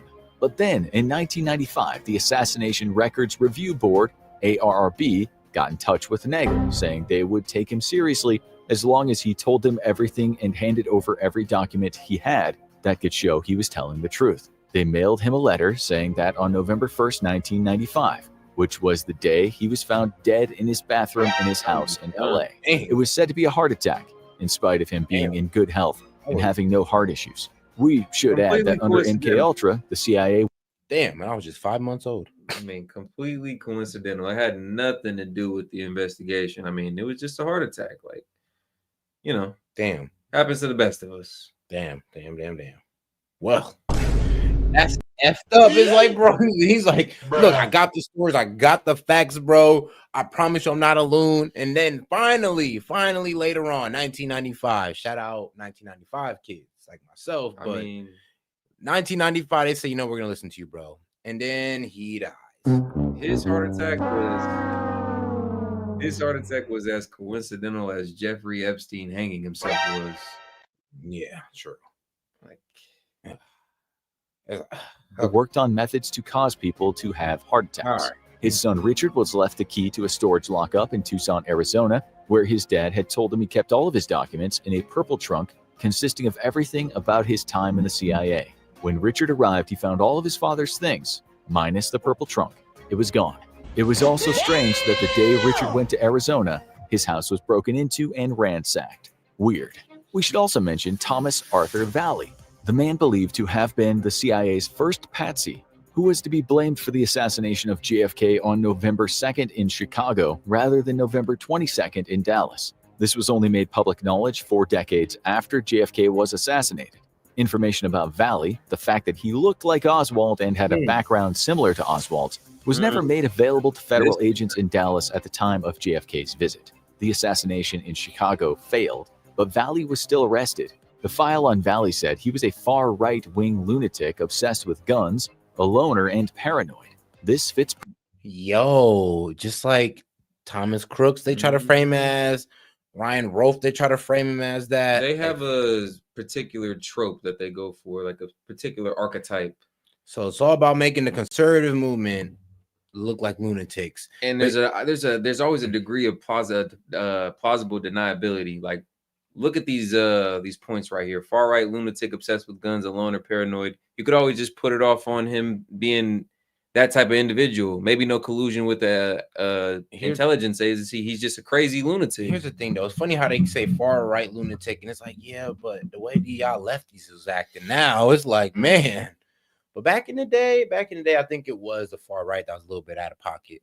That's what, yeah. Back in the day, it was like the right that was a little bit out of pocket. That's why they're losing all the elections, damn near. Perfectly with what the CIA like to call lone actors when they need to blame a crime on someone. The Secret Service had learned about the Chicago assassination plot, so raced to Valley's house where they found an M1 rifle and 500 rounds of ammunition. They told the Chicago police to watch this man 24 hours a day. A day later, policemen Daniel Groth and Peter Sherla pulled over Valley's car and found a hunting knife in the back. In the trunk were 300 rounds of ammunition. When investigators later interviewed Valley, he told them he'd worked in Japan on the secret U-2 program. They found his car's license plate had been frozen. Journalists were told the plate information was classified. As for those two detectives, they went on to have... Nah, that's sus as hell. What you mean your plate information is classified? That means, like, bro, one, not only do you gotta let this man go, but we're not even allowed to tell you why he has his car, how he has his car, who owns his car. All we just know that the man in here is obviously on some type of mission, or he's just riding around in his secret government car. I mean, think about it. The license plate on the back in front of your car, the most public thing. This man had a classified one. Like, bro, who is this man? And what was his operation? True. Somebody give me a classified license. I love it, man. Astonishing careers in police That community intelligence. sounds The awesome. academic Daniel Stern investigated Groth's police career and said he'd never had anything close to a normal career. He went missing for long periods. He and other researchers said Groth actually worked for counterintelligence. Had they been part of a plot to make Valley a patsy, placed there just in case the assassination was successful? Valley's sister, Mary, believes her brother was set up as a potential assassin. She said Thomas was never the lone nut he'd been portrayed as, although he did have a history of some mental health issues. That's why he was honorably discharged from the Marines in September 1956. Yo, just like, damn, it's like Oswald. Discharged from the military. I mean, discharged from the Marines. What's more, Valley later told the journalist... Here's the thing is, bro, if you're in the Marines, you're not no hoe. Like, you come on now. Now, here's the thing, though. When I look at the picture of Oswald, this would confuse me. He did not look like a guy who was in the Marines. This reminds me of the case we've seen recently to start the year off of the cyber truck outside of Trump Hotel, the attack that we had go down in New Orleans before the Super Bowl. Yeah, all ex-military. They both had military connection as well. Green Beret and Marine. When Black, that he'd worked for the CIA at a training camp in Long Island, training Cuban exiles in the art of assassination. Just like Oswald, he'd somehow managed to find a job right where the Chicago assassination attempt would happen, where JFK's motorcade would pass. It was as if his life was the double of Oswald's. Later investigation showed Valley also had access to a window at his new workplace that had the perfect view of the motorcade that was to pass through Chicago. Secret Service heard that two snipers with high-powered rifles were believed to be waiting for the president to pass through. The Secret Service, now knowing about the threat, arrested 3 men as possible snipers, and another 2 men were being held. These men were in custody just as the Chicago cops arrested Valley. The possible snipers arrested that day also didn't become known to the public for decades. Abraham Bolden, the first Black person to ever guard a president, was there in Chicago. He later said he couldn't understand why some of JFK's security was so lax. He said some of the men were drunk half the time. Bolden started drawing lines between what happened in Chicago and what happened in Dallas. On May 17, 1964, And they would do this. They would do this on my brother's watch, bro. Like, so when they put a black man in charge of the president, now y'all want to get drunk on the job and act like you ain't got no goddamn sense. Now that this guy's in charge, okay. Disrespect is wild. he tried to call the Warren Commission about this, but he didn't get through. On May 18th, he was arrested and accused of trying to sell Secret Service files. He was disgraced, even though there was hardly any proof. At his home in Chicago, as he sat in prison, his garage was burned down.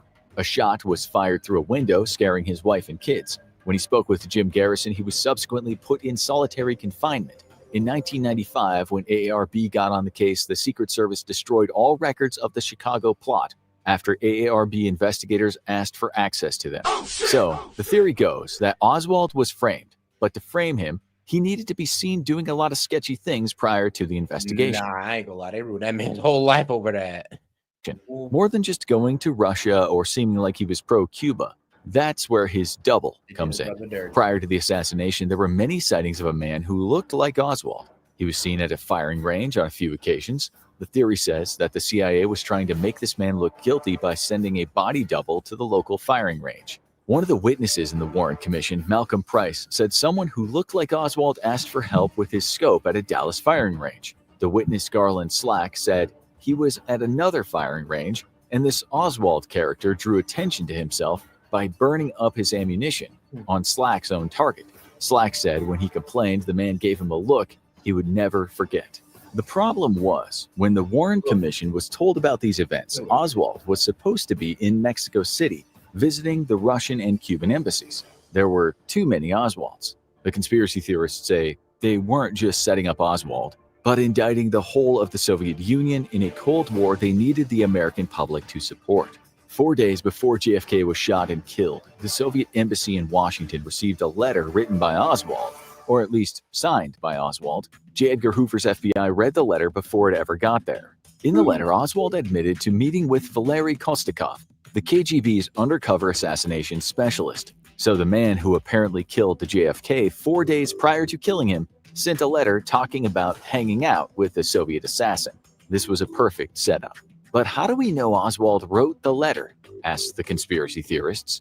The Russian ambassador wrote, "This letter was clearly a provocation. It gives the impression we had close ties to Oswald." He said the U.S. must have been aware of the letter. He added that whoever wrote it was no doubt behind the assassination. When Lyndon Johnson became president after JFK, he actually decided not to scapegoat the Soviet Union, but he didn't question the fact that Oswald was guilty. The Warren Commission would later make out that Oswald's plan was to escape by plane to Cuba after he knocked off the president. This obviously didn't happen since Oswald was arrested and later shot dead by someone we'll discuss later, Jack Ruby. Maybe not a man who you think he was. Oswald didn't fly away, but it had to look like he had planned to do it. The patsy needed a fake getaway. On November 20th, 1963, a car drove into Red Bird Airfield just outside Dallas. It parked close to the American Aviation Company, a private airline. One man stayed in the car and a woman and a guy entered the office. They said they wanted a Cessna 310 for November 22nd and wanted to fly to the Yucatan in Mexico, not too far from Cuba. Wayne January, who was the owner, became suspicious when they asked lots of strange questions such as how far the plane would go, at what speed, and where else they could fly besides Mexico. These were amateur-sounding questions, the type a kid or criminal would ask. January also said he looked in the car at the guy that didn't come in, and not surprisingly, he said it was Lee Harvey Oswald.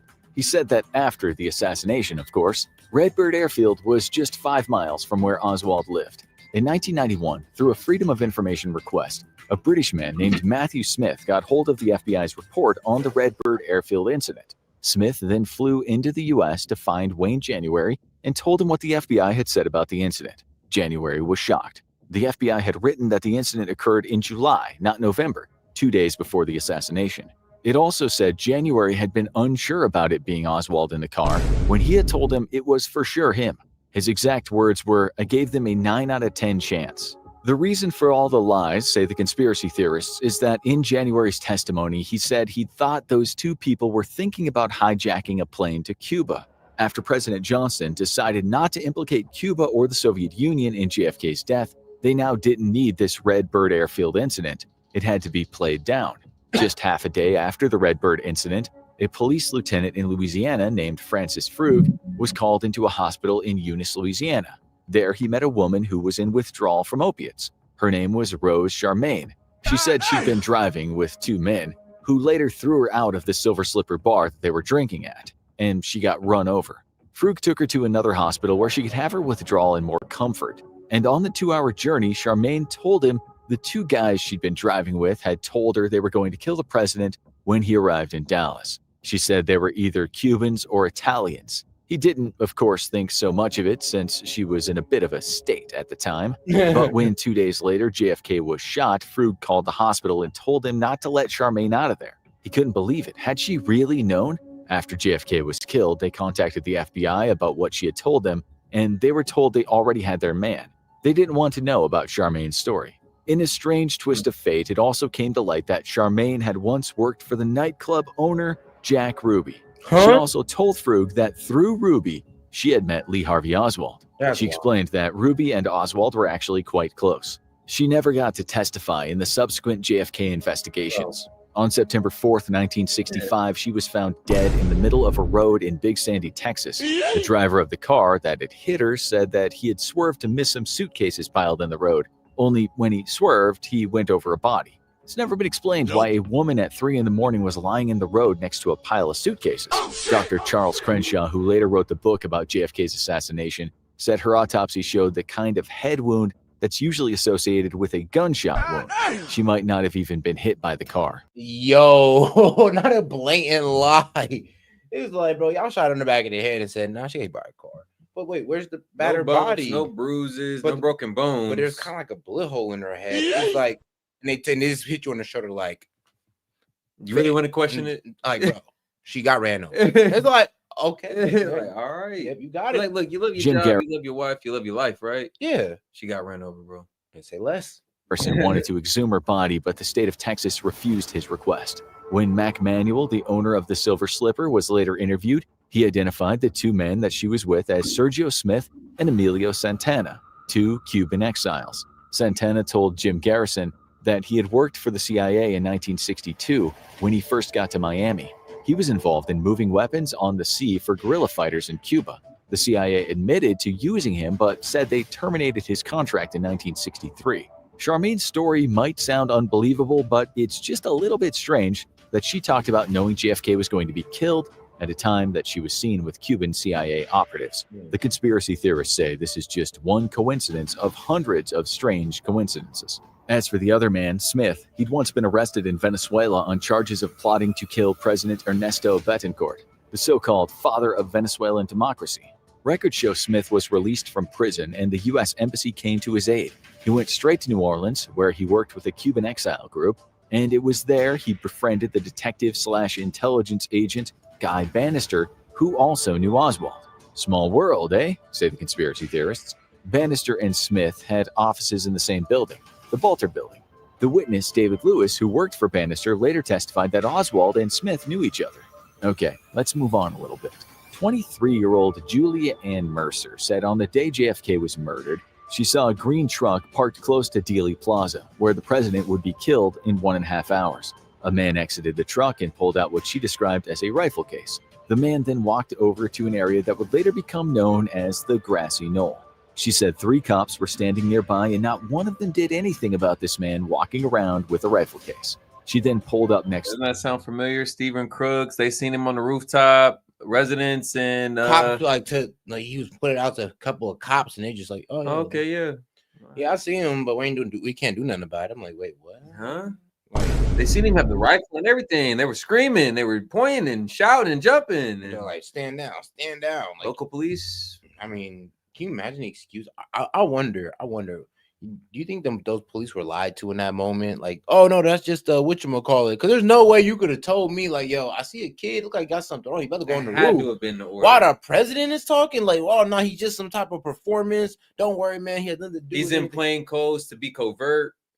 You know what I'm saying? That had to have been the order. Stand down for local police department. Yeah, they had to have sold that to him in some type of way. Because you wouldn't have been able to sell that to me. Like, yeah, I ain't gonna lie. I'm just gonna stop him just in case. To the truck and looked at the driver. She got a clear look at him, but only recognized him 2 days later when she saw his face on TV.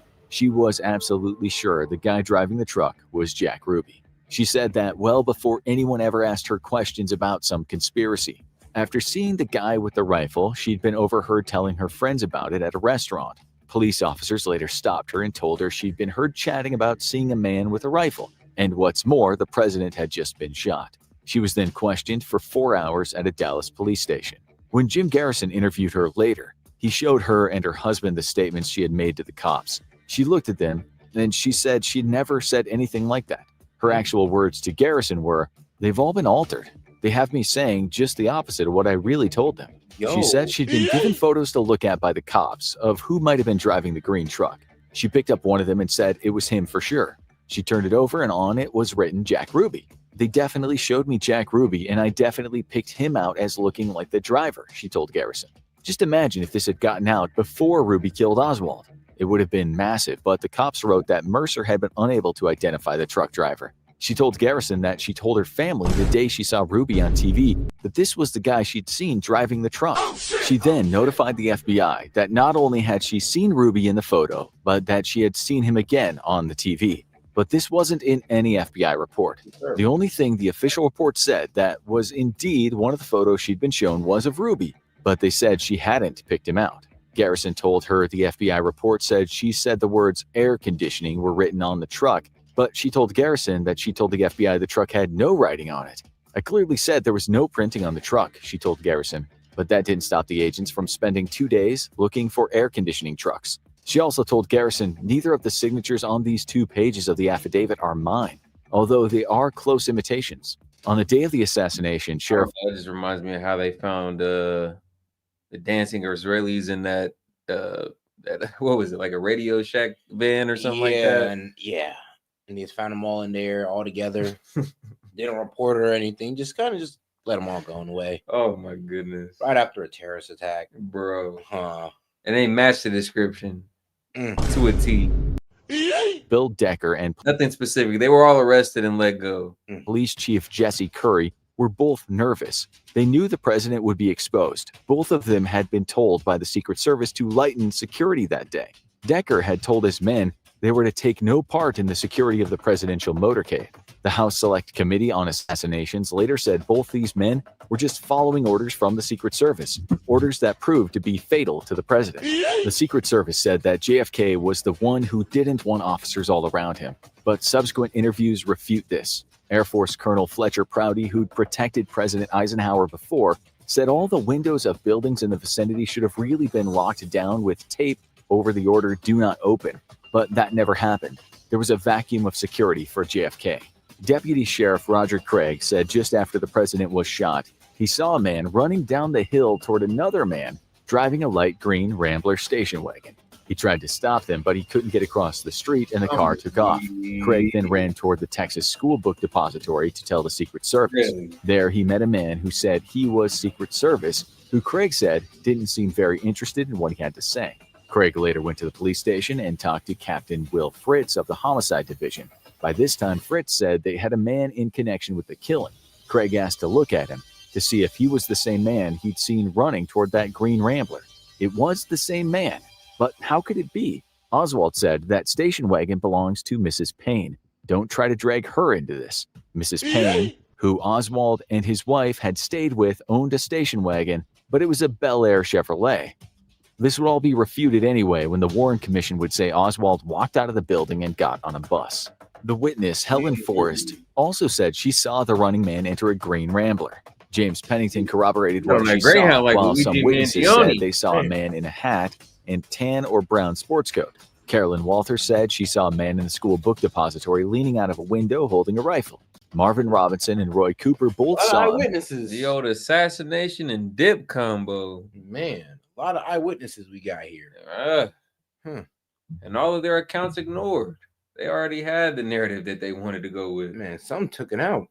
Man running down the hill toward the green Rambler. The Warren Commission rejected all these reports of a green Rambler. They couldn't use them because when Oswald was seen getting into the Rambler, Officer Marion Baker and Roy Truly said they'd seen Oswald on the second floor of the Texas Book Depository. What about JFK's injuries? His wife Jackie said, "I was trying to hold his hair on, but from the front there was nothing. But from the back, you could see, you were trying to hold his hair on and his skull on." The Warren Commission wiped these words from their investigation, saying they were in poor taste. What these words might also have done is help prove that her husband was shot from the front. We won't get into the magic bullet theory. Yeah, that's what I'm saying. Is like, bro, she pretty much said, like, yo, her skull was basically gone. The top half of my man's skull was gone, and he just had the bottom half. And then, frantic as she was trying to reach for the other parts. Too much because it would make our story even longer, but just keep in mind that this very crucial fact was striked from the official report. On the day of the shooting, William Allen Harper was taking photos near the grassy knoll. He actually found a large piece of skull fragment, which he then took to his uncle, Dr. Jack Harper. Jack passed it on to Dr. Cairns, the chief pathologist at the hospital where they worked. Both Cairns and another pathologist looked at the fragment and said it was a piece of skull belonging to the occiput, the lower back of a human skull. 9 years later, a student at UCLA realized that the x-rays of JFK's skull couldn't have been the real thing if these pathologists had been right. The x-rays showed a different part of his skull was missing. The x-rays fit the official story, which said there was only one gunman. But the skull fragment those guys had looked at suggested there must have been more than one perpetrator, meaning JFK was also hit from the front. Dr. David Mantic, a radiation oncologist, later investigated the x-rays and determined they were not authentic. They'd been forged, he said. As for Oswald, he told the cops that when the president was shot, he was having lunch on the first floor. He then went up a floor to buy a Coke from the vending machine. A key witness whose testimony was ignored by the Warren Commission saw Oswald there at 12:15. Her name was Carolyn Arnold. She said she knew Oswald well because he was always stopping by her desk and asking for change for the vending machine. She said she knew the time when she saw Oswald as it was lunchtime. She went into the canteen for some water and saw Oswald sitting there with his Coke. She said he was alone as usual and appeared to be having lunch. This was apparently 15 minutes before he must have raced up 3 flights of stairs, set his sights on the president, shot him, and then escaped. JFK was also supposed to pass there at 12:25, so the killer was apparently sitting back and acting relaxed 10 minutes before getting ready for the shooting in a different part what of the better building. alibi? About though? 1.5 minutes after. That was advocate. I mean, he on some go 13 shit. My man was just chilling, walked upstairs, made that shot, and I'm just Now I'm going, dude. Yeah, cue outro song. To the shooting, Dallas patrolman M.L. Baker flew into that second-floor canteen, where he saw a calm Oswald. Baker then asked the superintendent, "Do you know this man?" Superintendent said yes. Oswald then finished trying to get a Coke from the machine. 1 minute later, the clerical supervisor, Mrs. R.A. Reed, also saw Oswald on the second floor. He had a can of Coke in his hands. They all testified that when they'd seen Oswald, he was not out of breath and looked totally calm, and yet the Warren Commission was trying to say he'd pulled off the crime of the century and moved about as fast as Casper the Ghost. 15 years later, Arnold found out that the FBI had changed her statement from seeing Oswald on the second floor to seeing him in the hallway off the first floor. "This doesn't make any sense to me," she told a journalist. Her testimony of Oswald calmly eating lunch just did not fit the narrative. There are many more witness statements as to what happened at the book depository and in the street, and many of them are contradictory or not very reliable. This has been discussed time and again, and yet no one can say with certainty what happened. So we'll move on to focus on broader aspects of the case. As you know, the Warren Commission said Oswald then killed Officer J.D. Tippit and later fled into a movie theater. This is only one story, though. There's another take on this tale, say the conspiracy theorists. The Warren Commission says Tippit pulled over Oswald at 1:15. They exchanged words. Tippit walked around the car, and Oswald shot him. Oswald hit him with 4 bullets, after which he took off on foot, reloading his gun on the way. The report says 12 people saw the shooter, and at least 5 made Oswald out in photographs at the station. Calvin Brewer, manager of a shoe store, also saw Oswald. He said he saw Oswald acting weird, and then he went into a movie theater. Julia Postal, who was in the ticket booth, saw the man sneak in, so she called the cops. The time was 1:45. Even so, Warren Butch Burroughs, who ran a concession stand in the theater, claims to have seen Oswald at 1:05. He didn't see Oswald enter the theater, but he saw him inside. Butch said he was 100% sure of that. He also said Oswald bought popcorn from him at 1:15, exactly when Tippit was shot. Again, it was as if there were 2 Oswalds. 18-year-old Jack Davis also saw Oswald at this earlier time. Davis said he was weirded out because there was loads of space in the auditorium, but this guy sat really close to him as if he was trying to be seen. The man then got up and went to sit somewhere else. He proceeded to get up again and went to the lobby. Davis said Oswald returned about 20 minutes later, although Butch said the Oswald he saw instead went to sit by a pregnant woman. Butch then said after Oswald was arrested in the theater after being wrestled to the ground, he was astounded. He said he saw another Oswald like a twin brother. One Oswald was carted out of the front of the cinema, and Butch said he saw the other Oswald being taken out the back. Bernard Hare, who owned a hobby shop, saw the commotion out in the street at the front and then went into the back of his store where there was an alley behind. Regarding what he saw at the back, he later said police brought a young man out, they put him in a car and drove off. That was all fine at the time for Hare, but years later he learned that Oswald was taken out the front, which he said he knew was wrong because he'd been there and seen he was taken out the back. Both Hare and Butch's stories seem to suggest there were 2 Oswalds, as does the story of police officer L.D. Stringfellow, who said in a police report that Oswald was arrested on the balcony at the theater auditorium, but he wasn't. He was arrested in the main bottom part. So, who did Stringfellow see being arrested? And who was the Oswald that the motor mechanic T.F. White saw around 2 p.m. who was wandering around a free man? The other Oswald by now was in a police station. White saw a car that seemed suspicious, a red Falcon. He took the license plate PP4537. A man in a white shirt got into it, who White realized later that night when he saw the man on TV was Lee Harvey Oswald. But how had he seen him at 2 p.m. when he was apparently in custody at the time? White's wife said, "Say nothing, keep your mouth shut." Years later, a journalist got that license plate number. When he checked it out, it belonged to Carl Amos Mather, who worked for Collins Radio, a contractor for the CIA. The FBI then talked to Carl Mather's wife, who said Carl was very close to the deceased Mr. Tippit. It was she and Carl who broke the news to Tippett's wife after he was shot. 15 years later, Carl said he'd testify to the House Select Committee, but only if he was granted immunity from prosecution. There were too many coincidences, say the conspiracy theorists. Too many connections, but the best one follows. The official timeline is further complicated by the story of Robert G. Vinson, who worked in the U.S. Air Force for the North American Air Defense Command, or NORAD. He saw the second Oswald too. He was on the same getaway plane as Oswald. Let us explain. Vinson wanted to go to Colorado Springs, which was home, so he went to Andrews Air Force Base and, as was customary in the Air Force, asked if he could hitch a ride on one of the planes. No planes were leaving, so he wrote his name and serial number on a sheet, so he was on the list to go next. He then went to breakfast, but halfway through it, he heard his name called on the loudspeaker. He was told a C-54 cargo plane was leaving for Denver. Great, he thought. The plane had no markings on it, and when he got inside, it was empty. He saw two men in overalls working on the plane, but strangely, they also had no markings on their clothes. Vinson was also surprised that no one asked him to sign the manifest, which happened every time he hitched a ride. When he was high in the sky, he heard a voice on the intercom say, "The president has been shot." The plane suddenly banked left and headed south. Soon in the distance, he was very surprised to see the skyline of Dallas. Two men in Dallas got on the plane, a taller man and a shorter man. He thought nothing of it until sometime later when he saw Oswald on TV, and he knew he was the shorter guy. Both these guys got off the plane when the plane landed again. Vinson later said, "I couldn't understand why they were in such a rush." Vinson later found out the plane had landed in New Mexico. He eventually got home, and sometime later he told his wife that Oswald had somehow been on his plane. His wife said he was nuts. He kept quiet about it for 30 years, and in all those years, despite immaculate service, he never got a promotion. Let's remember, he put his name and serial number down at that Air Force base. If the man really was Oswald, someone must have known Vinson had shared a plane with him. In 1964, Vinson was called in for what he was told was a special project. He soon discovered it was with the CIA. They put him through a series of psychological tests and then asked him to work for them. He refused as he had still had his ambitions in the Air Force. It seemed in the end he had no choice. His bosses later told him he was going to work with the CIA at Area 51 on the Blackbird SR-71 spy plane. The conspiracy theorists believed that the CIA wanted Vinson close, working on top-secret projects and unable to talk about his job.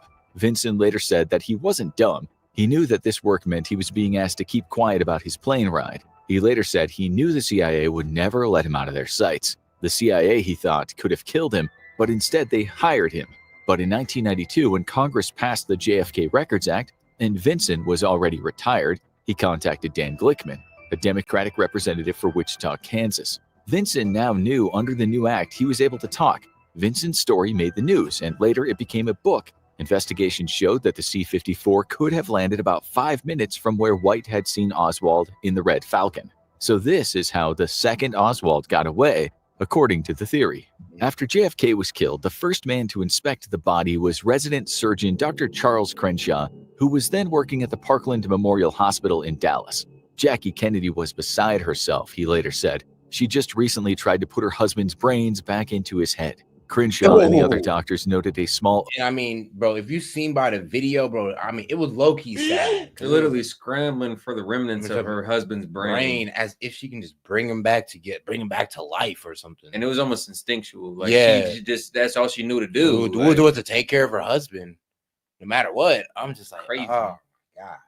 The man's brain had literally imploded, obliterated, and she's over here trying to piece it together. Ah, man, I ain't gonna lie. That'd have broke my heart. I've been... If you feel for her in that moment, I'd have been like, damn, all right, just stop.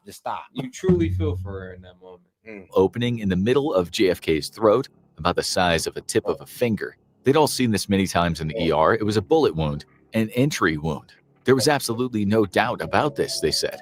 They put a tube in Kennedy's throat as he wasn't breathing well, a process known as a tracheotomy. Crenshaw then looked at the empty cavity in the president's head, later saying that there was no doubt in my mind that the bullet had entered his head through the front. Still, on that day, the Secret Service took the body. This was not in line with the U.S. protocol. Coroner Earl Rose tried to stop them, telling them the chain of evidence meant JFK could not leave the hospital. The agents pushed him aside. They really wanted that body. As you know, the following autopsy at Bethesda Naval Hospital in Bethesda, Maryland, revealed something very different than what the doctors had seen.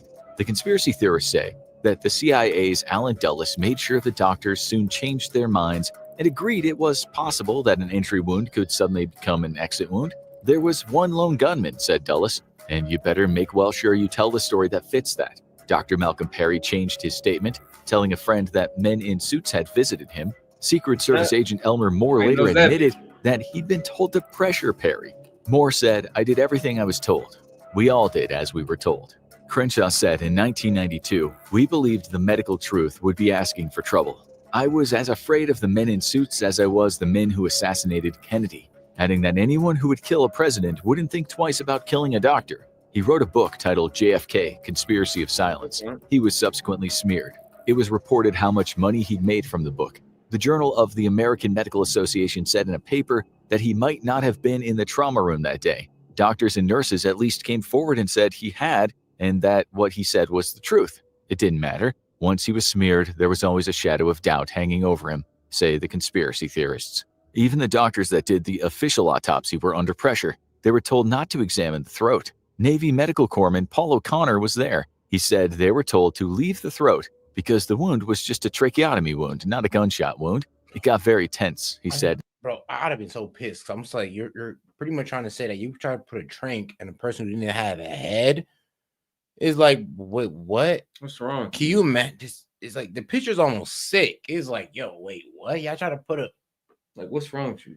Like down to what? The missing cavity, which was where his head was? Like, wait, what? Like, how does that even work? Y'all are sick.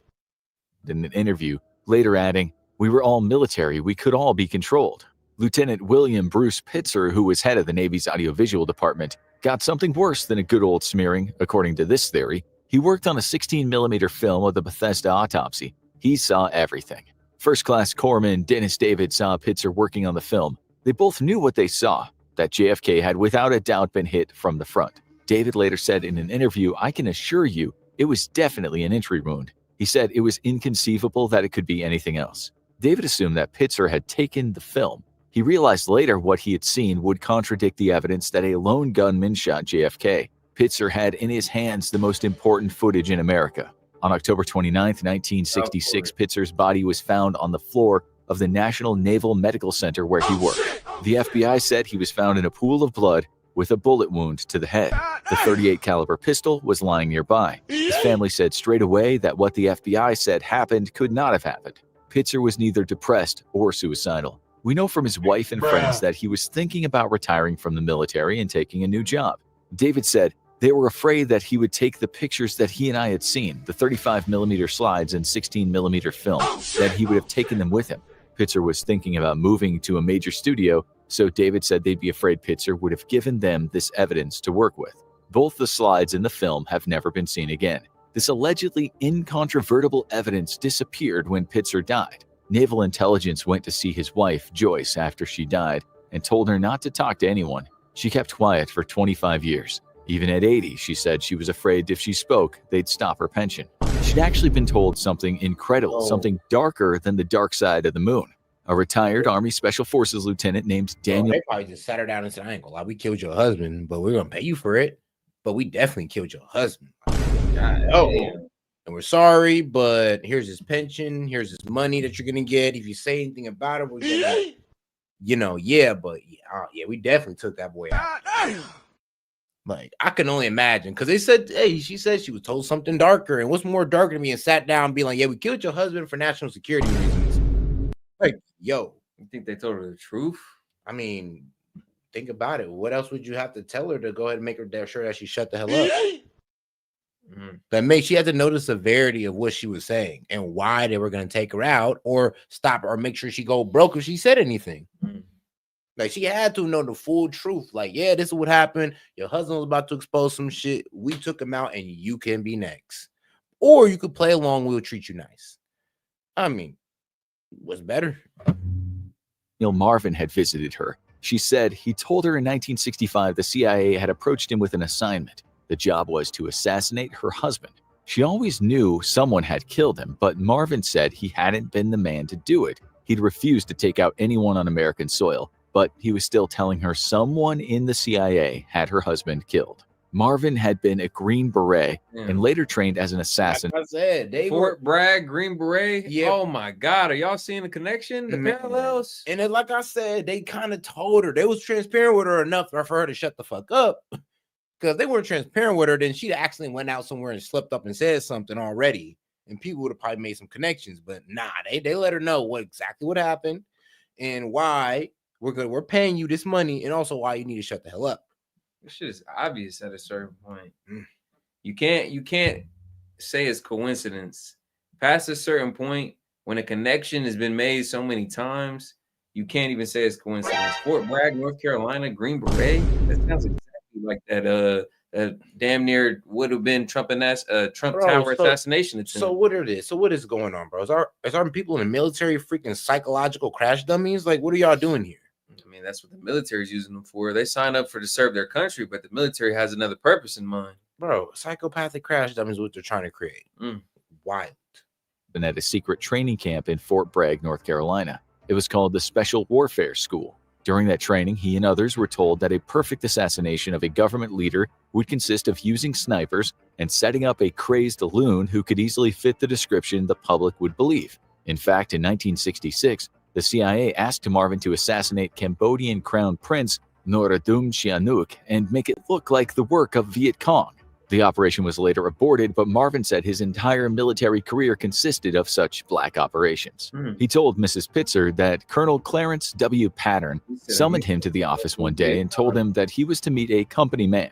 This company man asked him if he'd be willing to execute a man who was a national security risk. Marvin assumed this would be in Southeast Asia, where he worked before. So when he was told the target was William Pitzer and he was in the US, he refused to do it. He said he would only do it if Pitzer were abroad.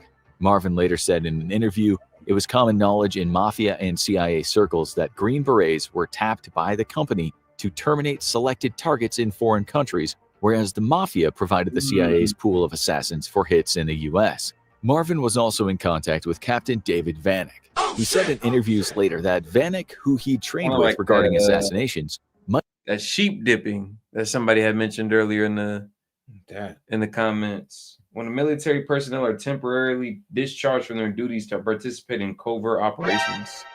Oh, wow. I did see that in the chat. I was wondering what they're talking about. Might have killed Pitzer. Yep. In 1993, Marvin went looking for Vanek, hoping that he would admit what they'd done in the 60s. He said when he contacted the Veterans Service Directorate, he was told Vanek did not exist. There was no record of him. That's when Marvin thought, they took him out too. But AARB found Vanek in 1996. By then, he was a colonel in the U.S. Army Reserve Medical Corps. Vanek admitted to training at the Special Warfare School, but said he didn't know Marvin. He also said he couldn't recall a meeting with the company man and didn't know William Pitzer. An investigation showed that Vanek had worked for the CIA cover organization in Thailand from 1965 to 1967. As for Jack Ruby, while in prison, a doctor diagnosed him as psychotic. He'd lost the plot, apparently, even though, according to documents discussed in Tom O'Neill's book, Chaos, Charles Manson, the CIA, and the Secret History of the 60s, Ruby was perfectly healthy and in a fine mental shape when he was visited just days before that diagnosis, and each time before that. How come he suddenly started suffering from psychosis? The New York Times wrote on March 10, 1964, "Mind expert says Ruby was insane. Anything he said now would be the words of a madman," which the conspiracy theorists said came in handy for some people. The man who diagnosed Ruby was Louis Jolyon West, a doctor who became notorious in time for dosing people with large amounts of lysergic acid dithylamide in his top secret work with a MK Ultra interrogation, hypnosis, and mind control program. One of the most outspoken people about JFK conspiracies, and apparently how ridiculous they were, was the prosecutor and author, Vincent Bugliosi.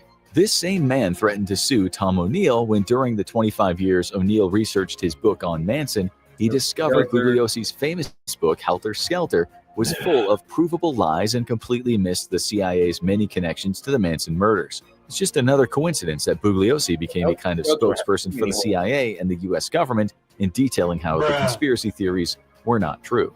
According to James Beard, who often played poker with Ruby back in the day, Ruby stored and shared The Discord. Hey, would you guys be interested in a chaos listening party? You know, it's almost like a book club, except we just listen to the chapters chaos. You know, because I can easily set that up. That'd be interesting. Oh God, we can just do an audio book club. That's what we're gonna call it. shipped guns to Let me know rebels if y'all in want Cuba that. for the CIA. The journalist Dorothy Kilgallen was working on a story about Ruby's CIA connections when she died mysteriously. She just had an interview with Ruby when she was found dead in her Manhattan townhouse, apparently from alcohol and sleeping pills. Next to her body was a glass with dust on it, as if someone had crushed some pills. In the CIA's assassination manual from 1952, in the techniques section, Part 3 describes how a forced overdose is effective and not easy to detect. Kilgallen had worked for 18 months on the JFK story, conducting numerous interviews. She said the Warren Commission report was laughable. She said she would shake up America with her story, and then she died. And according to the book, The Reporter Who Knew Too Much, her death had CIA written all over it. Jim Garrison always said Ruby was working for the CIA, not as an agent, but as a mafia asset, as many mafia gangsters back then worked for the CIA in return for favors. Ruby knew if he killed Oswald, he would be next, say the conspiracy theorists. That's the way it went. At 3 a.m. the Sunday before he did it, he called police officer Billy Grammer. Grammer later confirmed the speaker was Ruby. Ruby told Grammer, if you move Oswald the way you're planning, we're going to kill him. Grammer later said that Ruby was trying to foil his own assassination job so he wouldn't end up having to do it, and so die himself. The Dallas County Sheriff's Office received calls at 2:15 a.m. and 2:30 a.m. from a man saying Oswald was about to be killed. Even so, Ruby defied reason when he was able to get into the police station and walk right up to Oswald. This should not have been possible, especially after those 2 phone calls. You've heard a lot today, and there's more to this story, but what you've heard is the general outline of conspiracy theory that has convinced many people to question the official narrative. The question is, are you now one of those people? Now you need to watch Inside the CIA's terrifying And there's so many alternating theories. wild-eyed and aging Charles Manson. To believe the story as they've purported it almost doesn't even make sense. It almost doesn't even make sense. Like I said, the 2-shooter theory has been around for the better part of 20-30 years, and they're just now confirming that this year. So if you've gone off the popular narrative and haven't done any background research on it, this is really a deep rabbit hole when it comes to the JFK files. Clearly, multiple theories here. Multiple theories, but hopefully you guys like that one, man. We better keep it going on this topic because we got the declassification unit. So we're gonna hear a lot about some conspiracies that we've always studied, we've always heard about, talked about, and covered. We're gonna see what's real, what's gonna get confirmed, and what they'll release to us. I think we'll save this one for tomorrow. No, it's we just finished. Really? Yeah, we just finished. Oh no, I'm talking about this one right here. Oh yeah. This is another good one. This is another good one when it comes to CIA assets. Yeah. MK Ultra, Helter Skelter. You know, all the stuff y'all like. Man, when y'all hear this though, y'all know what time it is. Y'all know what time it is.